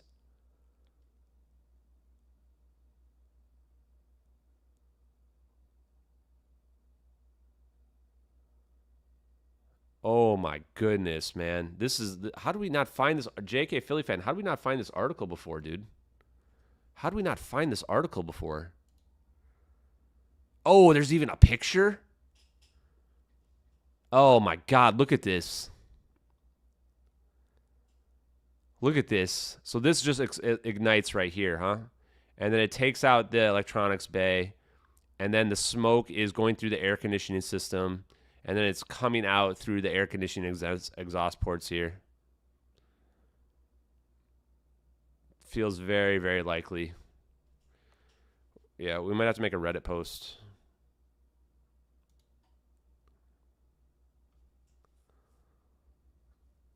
Yeah, I think this line right here that doesn't have a thing is this is like the electronics bay right here. So this would have exploded, somehow damaged this. I mean, this is like 2 pallets of them. Dude, there is something going on outside. The wind is like scary outside right now. Let's look at the videos again. Guys, we're in full-on investigation right now. Yeah, we got a new Reddit we're going to post to. We're going to see it. We're going to see if it gets banned in under 24 hours. I'm going to post it on Twitter first. Don't get me wrong.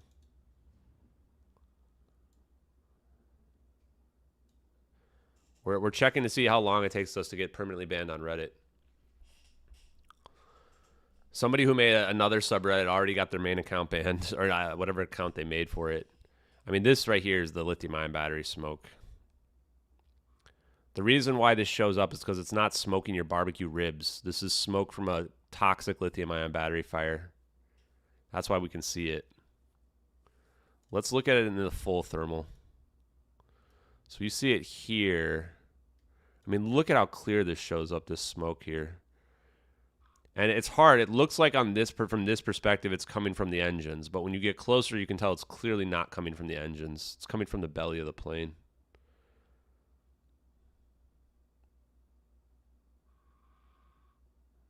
The shaking is natural as well. The shake here is because, and you see how much more it shakes when they zoom in as well.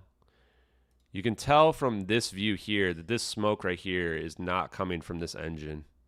It's up a little bit higher. The smoke here, what's happening is coming out of these AC exhaust ports here, and then it's wrapping around the plane to the side of the plane.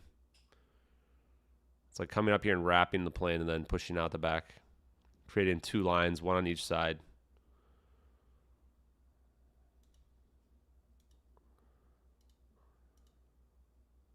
The shake is natural too. Like, what did they build in a shake into their fake video?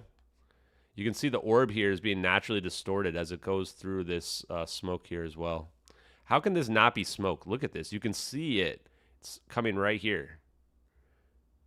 You can see it. You can literally see the hot of the smoke as it cools when it enters the atmosphere here.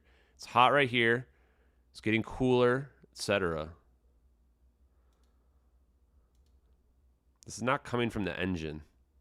Look at this. Look at this right here. It would not be the same temperature if this was like all of a sudden coming from the engine. This would make no sense.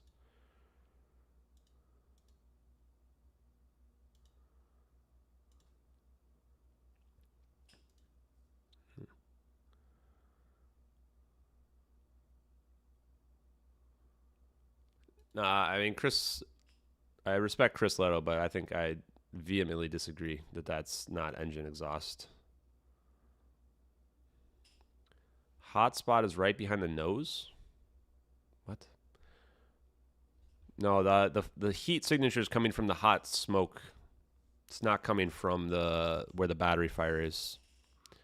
The battery fire is contained in a cargo bay that is actually made to contain these fires. The question is, when it exploded, how much damage did it do? That's the real question. How much damage did it do when it exploded?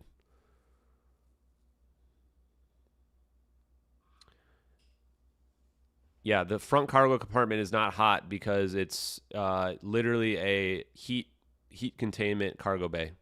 The cargo bays can maintain temperatures up to 1,700 degrees, 900 degrees Fahrenheit.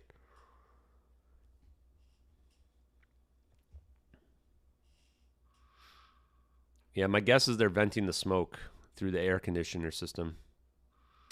Or if the plane was damaged, there could be holes in the plane as well. But the theory that was put forth by Glory and NC Boy was that it's ramping through the air conditioning system from the forward cargo bays. And then it's going through the air conditioning system here, and then it comes out through the exhaust ports at the bottom here. I have images of the exhaust ports I'll show you guys as well.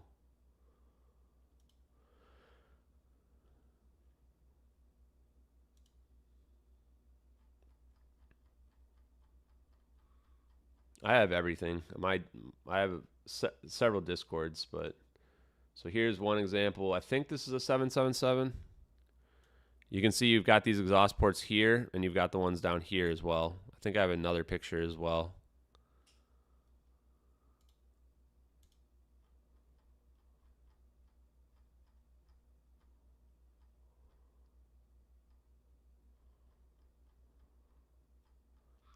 My number one priority is trying to understand the science, though. That's the way we'll prove it. We need to understand the science. Here we go. Hello, I clicked it. There you go. Boom. Vent 1, vent 2. I think that matches up. So those would be those two vents there, most likely. Yeah, because there's the landing gear door. There's your vents. Landing gear, vents, vents. And it could be damaged. And the plane could be damaged. Yeah, the pilots could have been in big trouble too, honestly. Yeah, I don't know about the holes. I mean, I'm just speculating with the holes. But I would say that because the plane was seen flying low, that most likely the plane had been depressurized. The question is how much damage. I don't really know. Maybe there's very little damage. Maybe there was very little. I'm not sure. Maybe taking out the electronics bay did damage to the air pressurization. I'm not sure. That's actually an interesting thought. Maybe that's what it is. Maybe there wasn't holes in it. Maybe the electronics bay getting damaged caused issues with keeping the plane pressurized.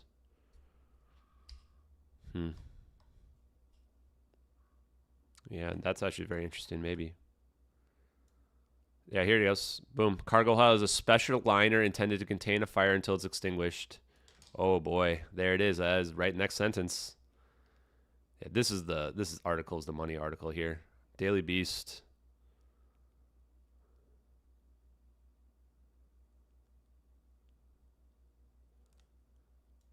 Could degrade the airplane's ability to suppress a fire by crucially changing the flow of air and oxygen. There you go.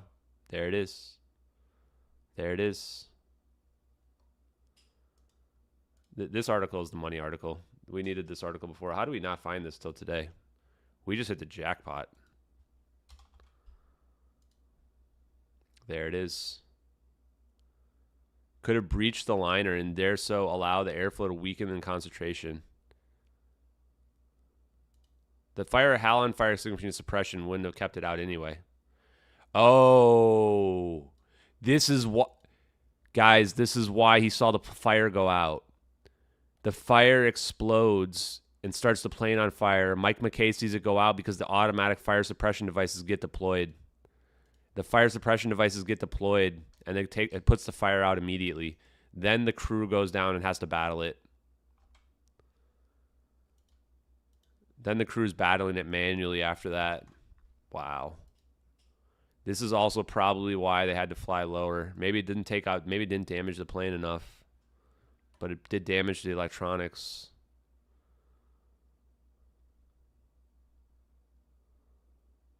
Yep, the airflow patterns. See how long concentration the halon fire suppression device retained their effectiveness. It's not going to work on lithium-ion batteries, though. Yeah, and they'd have to get the smoke out of the plane. So they would have put the gas masks on for sure. Like immediately.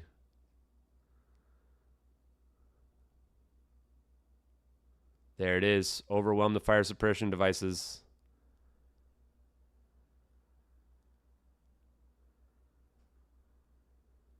There it is.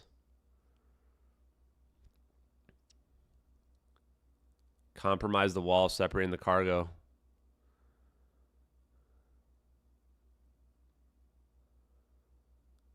Halon fire extinguishers. There it is. Boom. Just look at that. There it is. Some of it is automatically released on the onset of the fire. Boom. I just called it. You guys see that? I just freaking called it. Just called it. There it is right there. It's like having a delayed reaction right now.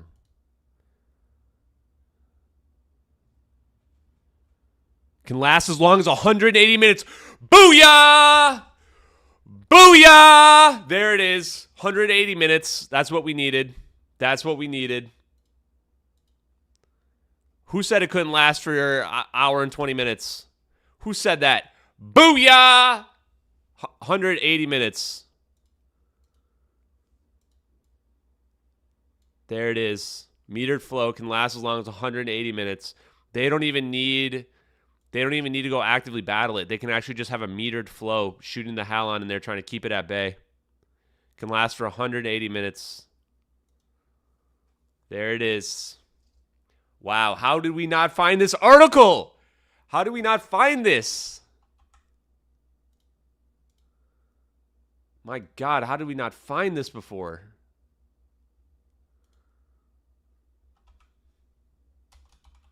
Oh, I know what pictures we're going to use.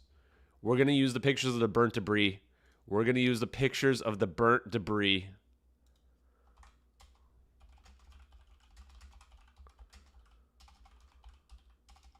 We have pictures of the burnt debris as well.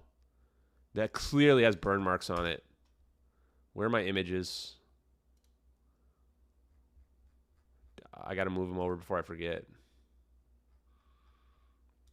Look at this. Look at this. Look at the burnt debris. Look at the burnt debris with the burn marks all over it. Oh my God.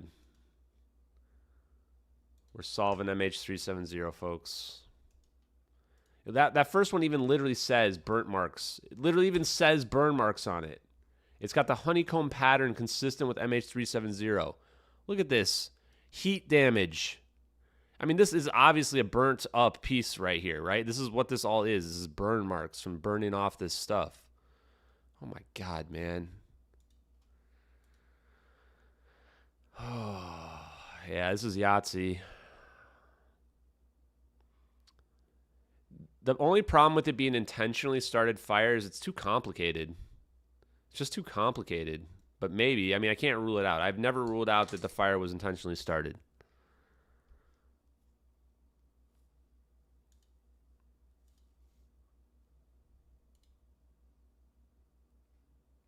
God, I can't believe we saw it. Red found something that says 180 minutes too.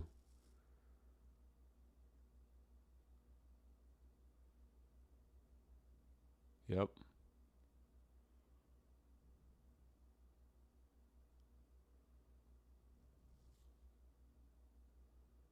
Yep, toxic fumes. There it is. Ooh, fluorine and arsenic. Okay, you know, guys know what I'm looking up next, right? Can this be seen in IR?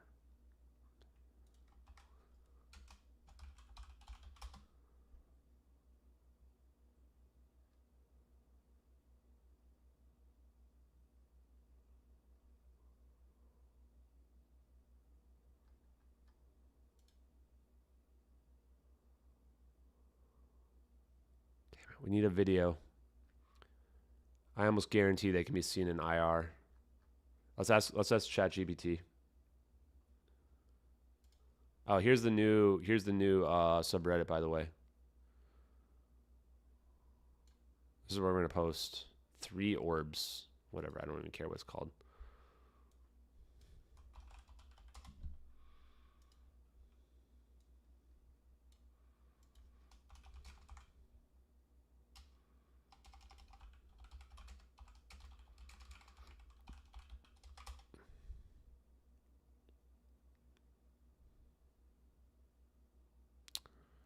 Well, that's disappointing. It doesn't look like they're...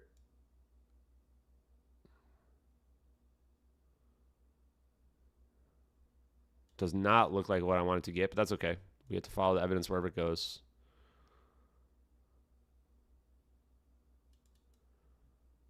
Wait. Oh. Wait. Organofluoride compounds? Wait, what did this say? Organic electrolyte. I think it is. Organofluoride compounds. Organic electrolyte and lithium. Oh, man. We need to figure out if we can see this in infrared.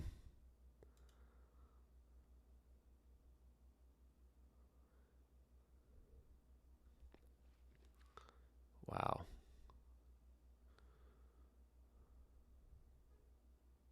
Their compounds often can be seen using infrared spectrometry.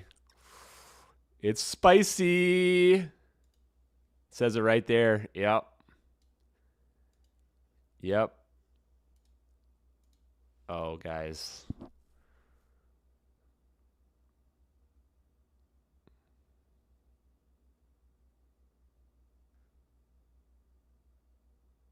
I think it's smoke. I think that's got to be smoke coming out of the back of the plane.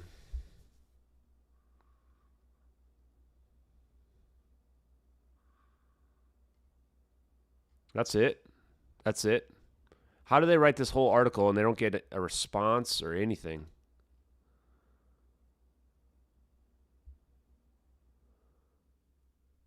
How could it have continued? This is the thing. It didn't. It didn't continue for 6 hours. It's pretty simple. It didn't continue. This is why they ruled it out, because they went with this stupid Immersat data that we just showed that has got a huge anomaly. They had to come up with a fake story. Guys, you heard it here first, folks. We solved the mystery. Granted, maybe the Daily Beast solved it before us, but they didn't run with it like they should have. Maybe they didn't run with it like they should have. This was definitely a lithium-ion battery fire. No doubt. No doubt. 19 witnesses support this, including one that sees the plane glowing orange because of the halon fire extinguishing gas releasing bromine, a halogen gas.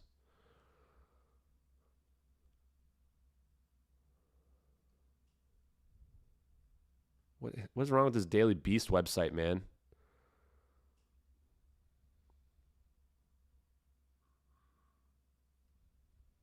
Who's Dr. Edel?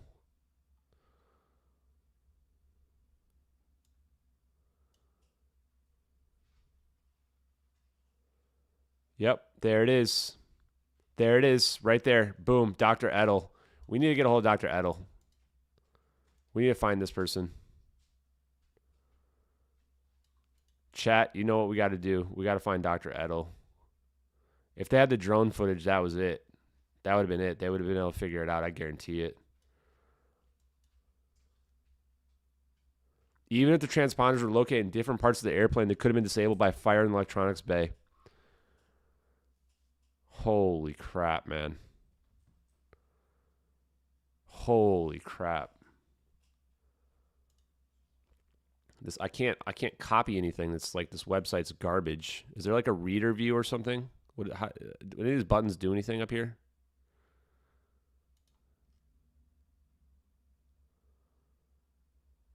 The Rolls-Royce engines. The Rolls-Royce engines would have been like, how do we not get the data from the Rolls-Royce engines? They would have continued working flawlessly. Rolls-Royce know what happened to this plane. Rolls-Royce know what happened to this plane. No, the pilots probably did send out a mayday. They probably did send out a mayday. It's been classified. We're talking about a major cover up here. We have multiple reasons to believe that the communication was not lost with the plane. I'll run through the communications. 17:30 UTC, 10 minutes after the plane goes dark, there's a communication with another 777 pilot. That doesn't want to lose their job, so doesn't say anything. The Malaysian Minister of Defense says that the plane was unidentified, but that it was a civilian airliner and not hostile. The only way you can know it's not hostile is if you have communication. 2:43 a.m., China intercepts a communication from the Taiwanese embassy that the plane is attempting an emergency landing and disintegrating. That's 3 different potential vectors of communication. Yeah, we're doing better than a multinational, multi-million-dollar investigation. They should just pay us $150 million. I'll just divvy it up amongst the MH370 crew, so MH370X crew. Is Rolls-Royce a sub of Lockheed Martin? No. Is it? Is it actually? It can't be, right?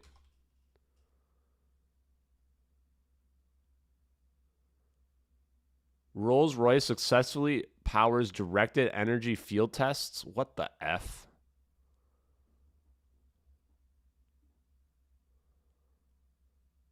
What? Well, this is 1 month before the plane goes missing. What the?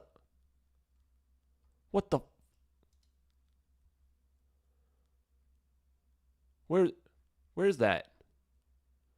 What, you see that? Someone find me the web archive of this. Someone find me the web archive of this article right here.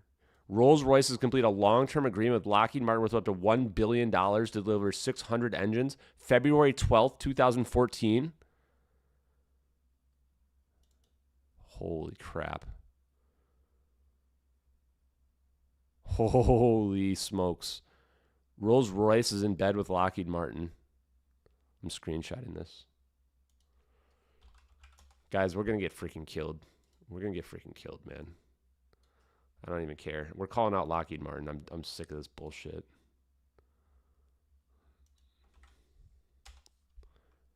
Someone needs to find me those articles in my Discord.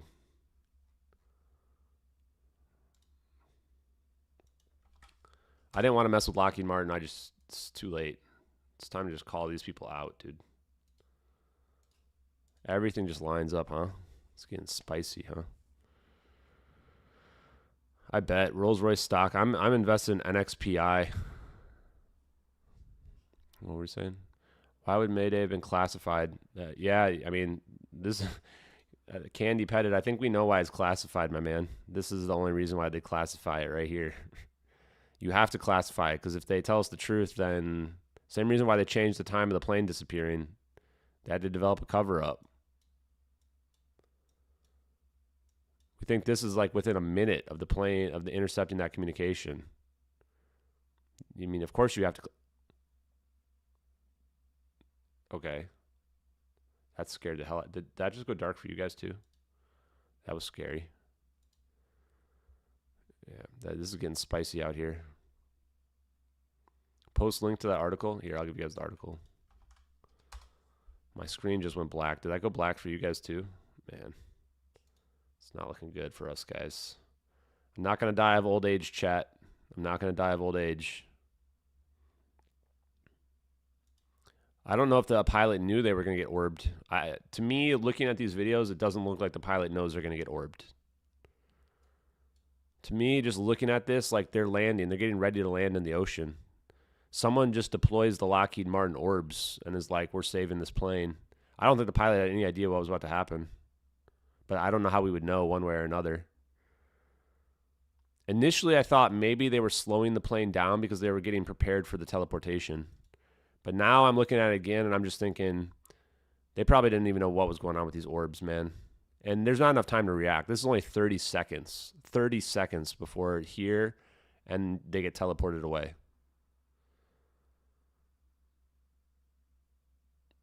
I honestly don't even know if anyone survived this. We're talking about a coherent matter wave.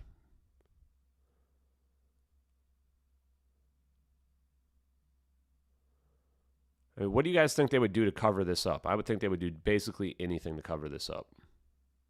Basically anything, including killing people.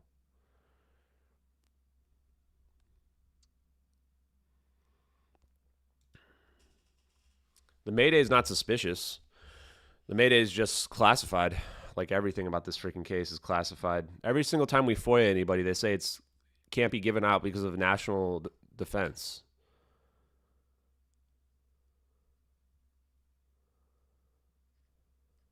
I need a version of this website that isn't garbage, that doesn't like lock up on me.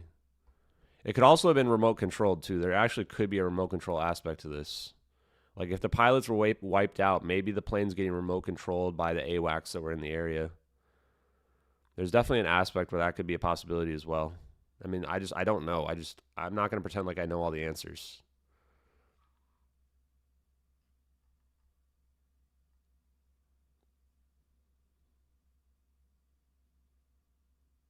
Oh my goodness. It would in some way be contained and then died out before it could finally degrade the airplane structure. Oh my God, man. We need to find Dr. Edel, dude. We need Dr. Edel to come to Congress with us.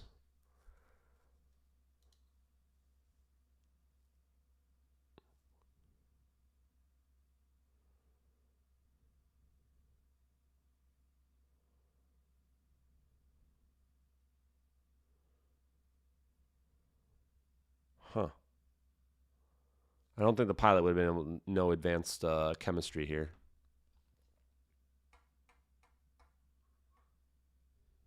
How do we not find this article, man?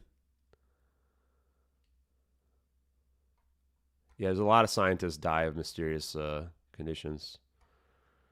I mean, Candy Pettit, man, why do you think they classify it, dude?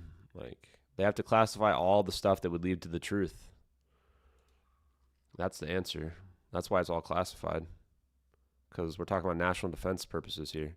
This is why they only release the communication from before the plane goes dark. No one could explain why they would not have communications. There's no scenario where they wouldn't have communications. The Malaysian Minister of Defense knows the plane's not hostile. How can they know it's not hostile without there being communication? They had to have had communication with the plane. And it makes sense. That's why you don't set up jets, because you know what's wrong with the plane. It's a fire. Maybe the Americans say, we'll take over. Not sure. The only reason why this all makes sense is that I don't think the passengers all died. You return the passengers back to the whoever.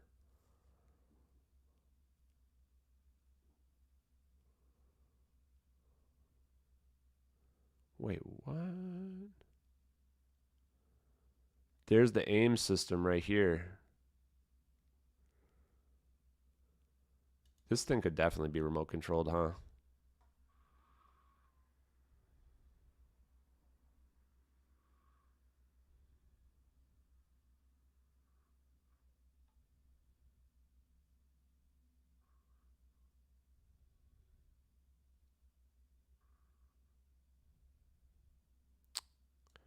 All the critical electronic systems are concentrated in one place.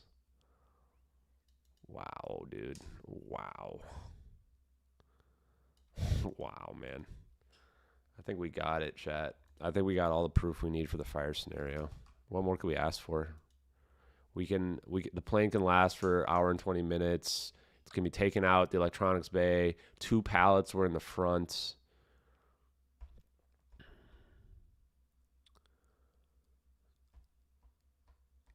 Yeah, I mean, that's why it didn't just crash, right? It didn't crash. This is the reason why you need the cover up, Candy Pettit. You're starting to get it.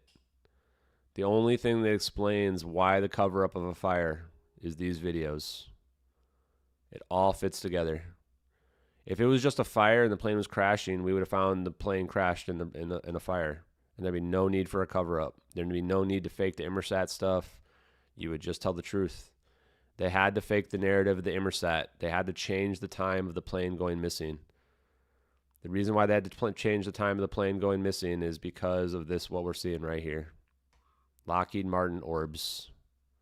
Coherent matter wave. Teleportation's real. Or maybe it's cloaking. I don't know. It seems like teleportation to me, though. I think the only way you could say it's cloaking is if somehow this event is taking out or pulling the energy from the batteries.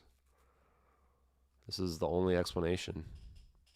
I mean, I just can't come up with a better one. Wow. Wow, what an investigation tonight, chat. What an investigation tonight. We got more and more people are actually coming on the later it gets because of how much stuff we've just uncovered. This is wild. This was a really good investigative night tonight. I'm not going to write this up tonight, so you guys have the inside info. We'll write it up tomorrow. I'm too tired.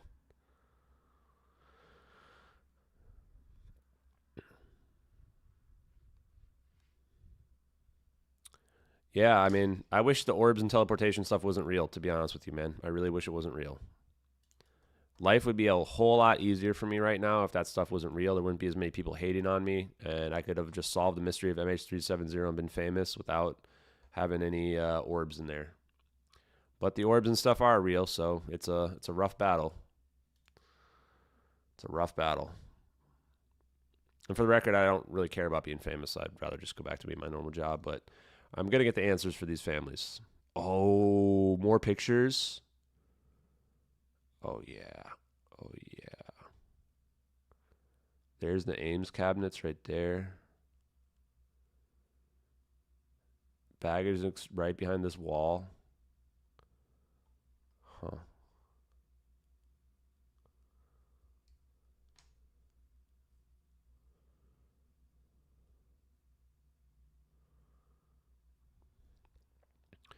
So how does the fire take out these computer systems?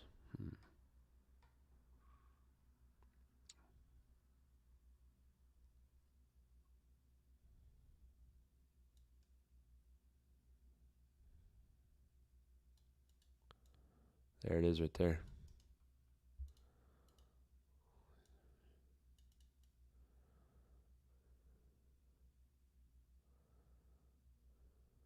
There, look at that. Hostile takeover by the crew is a very low probability.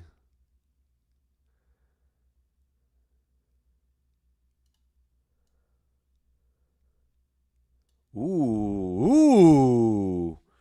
Deliberate act of planting something in the cargo. Ooh, guys. Is the espionage scenario back on the table? Ooh. Thank you very much. Yeah, we need a subpoena Rolls-Royce, Lockheed Martin, Raytheon, General Electric. My cousin Vinny. Yeah, all we got to do is subpoena some people. Yeah, this community is the best community, no doubt. We're just solving the mystery right here tonight, folks. Let everyone know we're solving the mystery tonight. I'll post it tomorrow.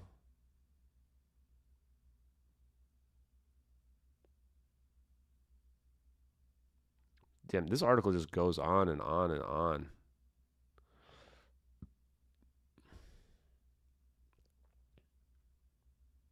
Wait, do we need a clip any more of this?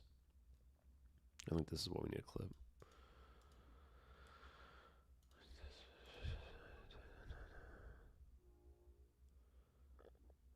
Do we even need this part?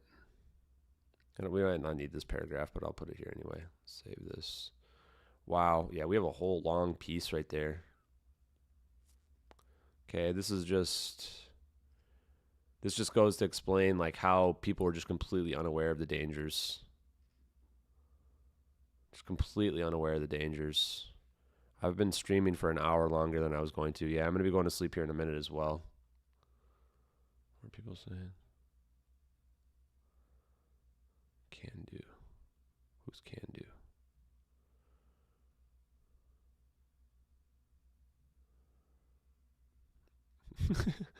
Guys, it doesn't matter what website this is. It's literally an expert talking about the scenarios. Is Daily Beast a bad website? I don't know and I don't care is the answer. Shout out to my cousin Vinny. Yeah, heat melts wires, insulation causing shorts. Yeah. That's why he says there's many scenarios that could take it out. I mean, we just looked at the pictures of the fire. So we're going to put on our piece, we're going to take this picture right here. We're going to take this picture up higher here as well. Wait, what's this one? What's this? Oh, hello. Oh, yes. Is this thing going to explode? Oh, guys, this is going to be spicy. Oh, yeah. Oh, yeah. I bet this is only like a couple batteries in here, too, compared to 487 pounds. Is it going to blow up? Oh, yeah, it's going to blow up. Oh, my God! Oh, my God, we have to clip this. Holy crap, did you guys see that? How much was that? How many batteries was that?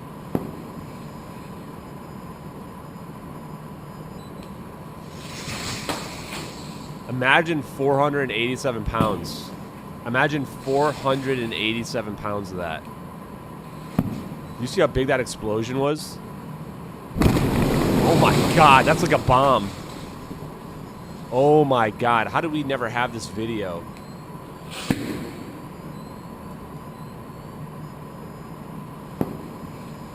Oh yeah, well, this was a good night. This was a good night, folks. This was a good night. We are going to go ahead and take this video, steal this video.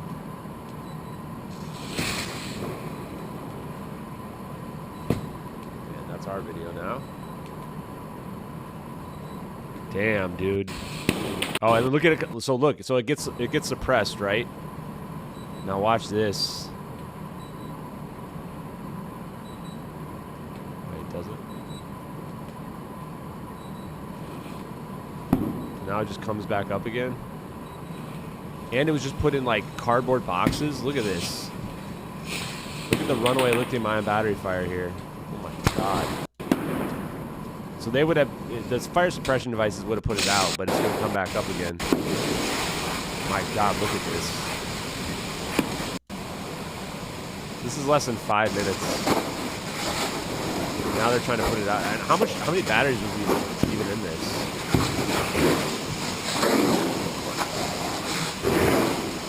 That was just like, what, a couple batteries? 487 pounds. 487 pounds divided into 3 shipments. So we're talking about probably 300 pounds of lithium-ion batteries exploding. 300 pounds. 2 pallets. Man, yeah, this is... How did no one figure this out? This article even mentions it. No one brings this article up. I almost want to put that video and upload that video. I'm going to. We're going to post that video right now. Maybe I'll clip it. Maybe I'll clip the video. Actually, we'll probably just post the whole thing. Let's take a quick look at this. Yeah, that plane's not going to be pressurized for long. How long is this? It's kind of a long video.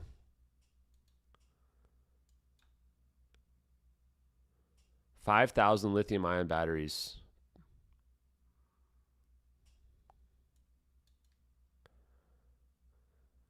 Oh my God. I guess it's fine. It's like a couple minutes long. We're going to give a little treat for people till tomorrow.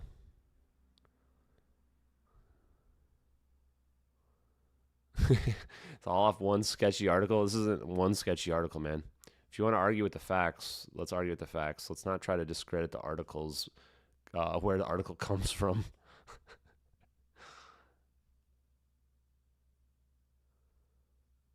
Just want to see if there's anything else we need here. So many interests and stakes in the outcome.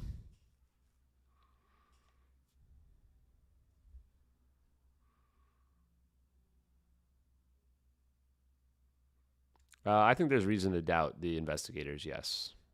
They ignored a lithium-ion battery fire supported by 19 witnesses. I'd say that's a pretty strong reason to doubt them. Hey, look, it's Jake Chansley. Damn, he's got some hotties with him. I don't care what people think. I like Jake. I really do not care. Man spends 4 years in jail or something like that, or however long he spent. When was J6? I don't know. A couple years in jail over like walking through the Capitol, and then he's got such a good attitude about it. That's impressive to me.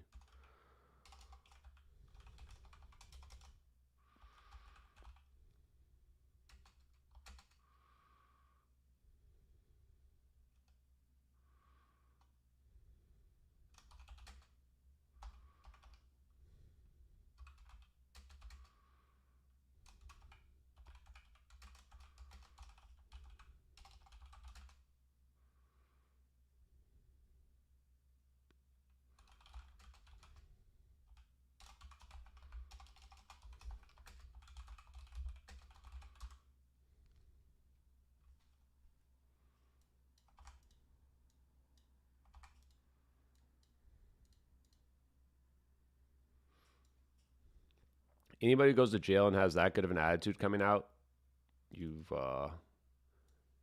a good guy in my book.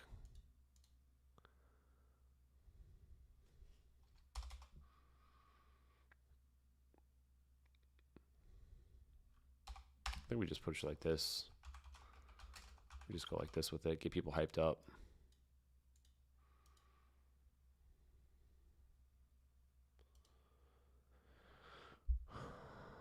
Clip with the link. We could do clip with a link, but I think I'm just going to post the whole video. I'm just going to post the whole video, I think. The whole video is pretty spicy, dude. Although I like the part where it blows up.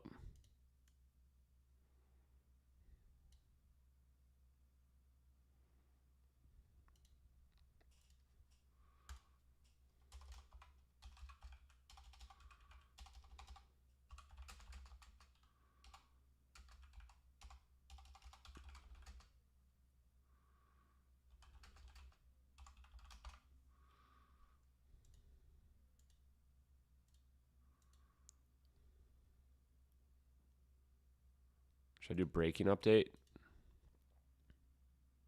41 months in prison. Dude spent almost 4 years in prison. I mean, he spent his time, man. He does not deserve to be vilified anymore, man. Even if you, insurrectionists. Yeah, do you really think they were going to take over the government, man? Just be honest with you guys, man. Do you really think that the J6 people were going to take over the government? That's not how you take over a government, man. And even so, even if you think he did, man, even if you think he did, he spent 3.5 years in prison for walking through the Capitol, being escorted by police. Come on, man. That's not equal justice, man.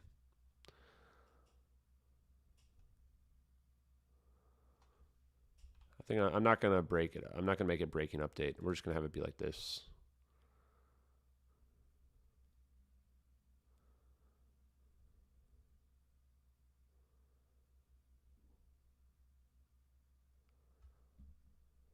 I think we'll just go like that.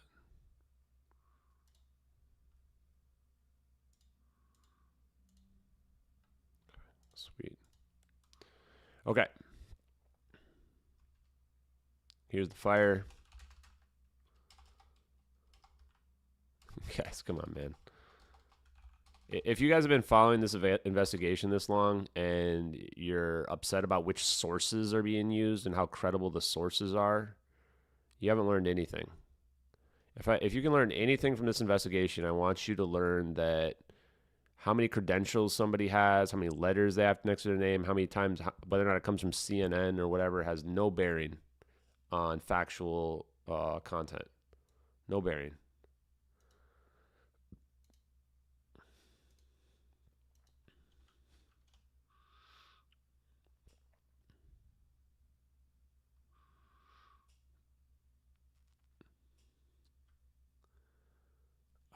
What should we call this?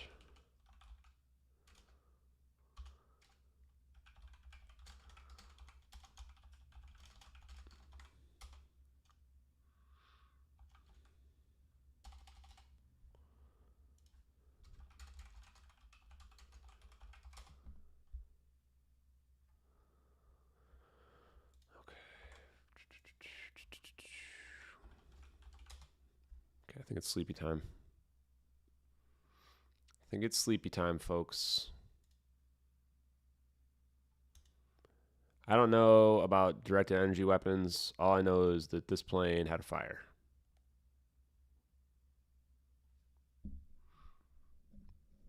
We had already figured out the fire because we talked to witnesses. Now, finding an article that corroborates it has a literal expert named, what was his name? Dr. something or other. I mean, that is what it is. What was his name?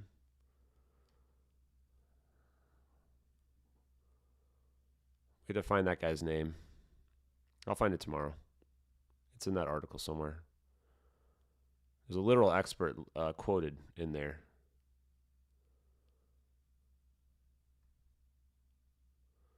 Anyway, pretty sweet. This was a good job tonight, chat. That was fun. That was fun. That was like taking us back to the old school days of the early investigation right there. That was a lot of fun. Ben, chill out, man. Jesus. Ben, you've got full-on CNN brain, Ben. Ashton didn't even look him up because I don't need to look him up, man. I can read what they're saying. I can come to my own conclusions without being determined. There he is, Dr. Edel. I can come to my own conclusions without determining whether or not I think somebody's expert enough or whether or not they've got the right people like them. I don't care how many letters people have next to their name. All I care about is what's the evidence. Show me the evidence. The evidence lines up. Everything that's written here is logical and rational. Anyway, let's go ahead. God, Ben, Ben. Go watch CNN, man. Go watch CNN. Okay, let's play us out, guys. You know how this goes. We're playing it out. Catastrophic disclosure. No breaks. Wait, there's no sound either.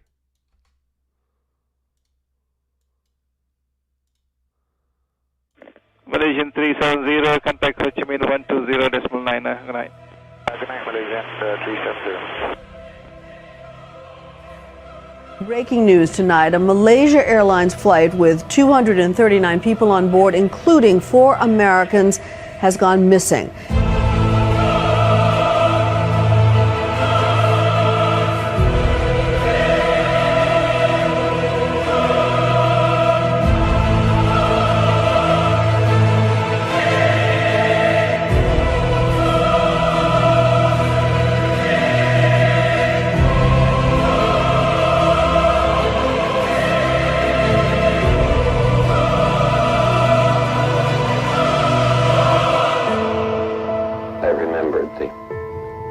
From the Hindu scripture, the Bhagavad Gita.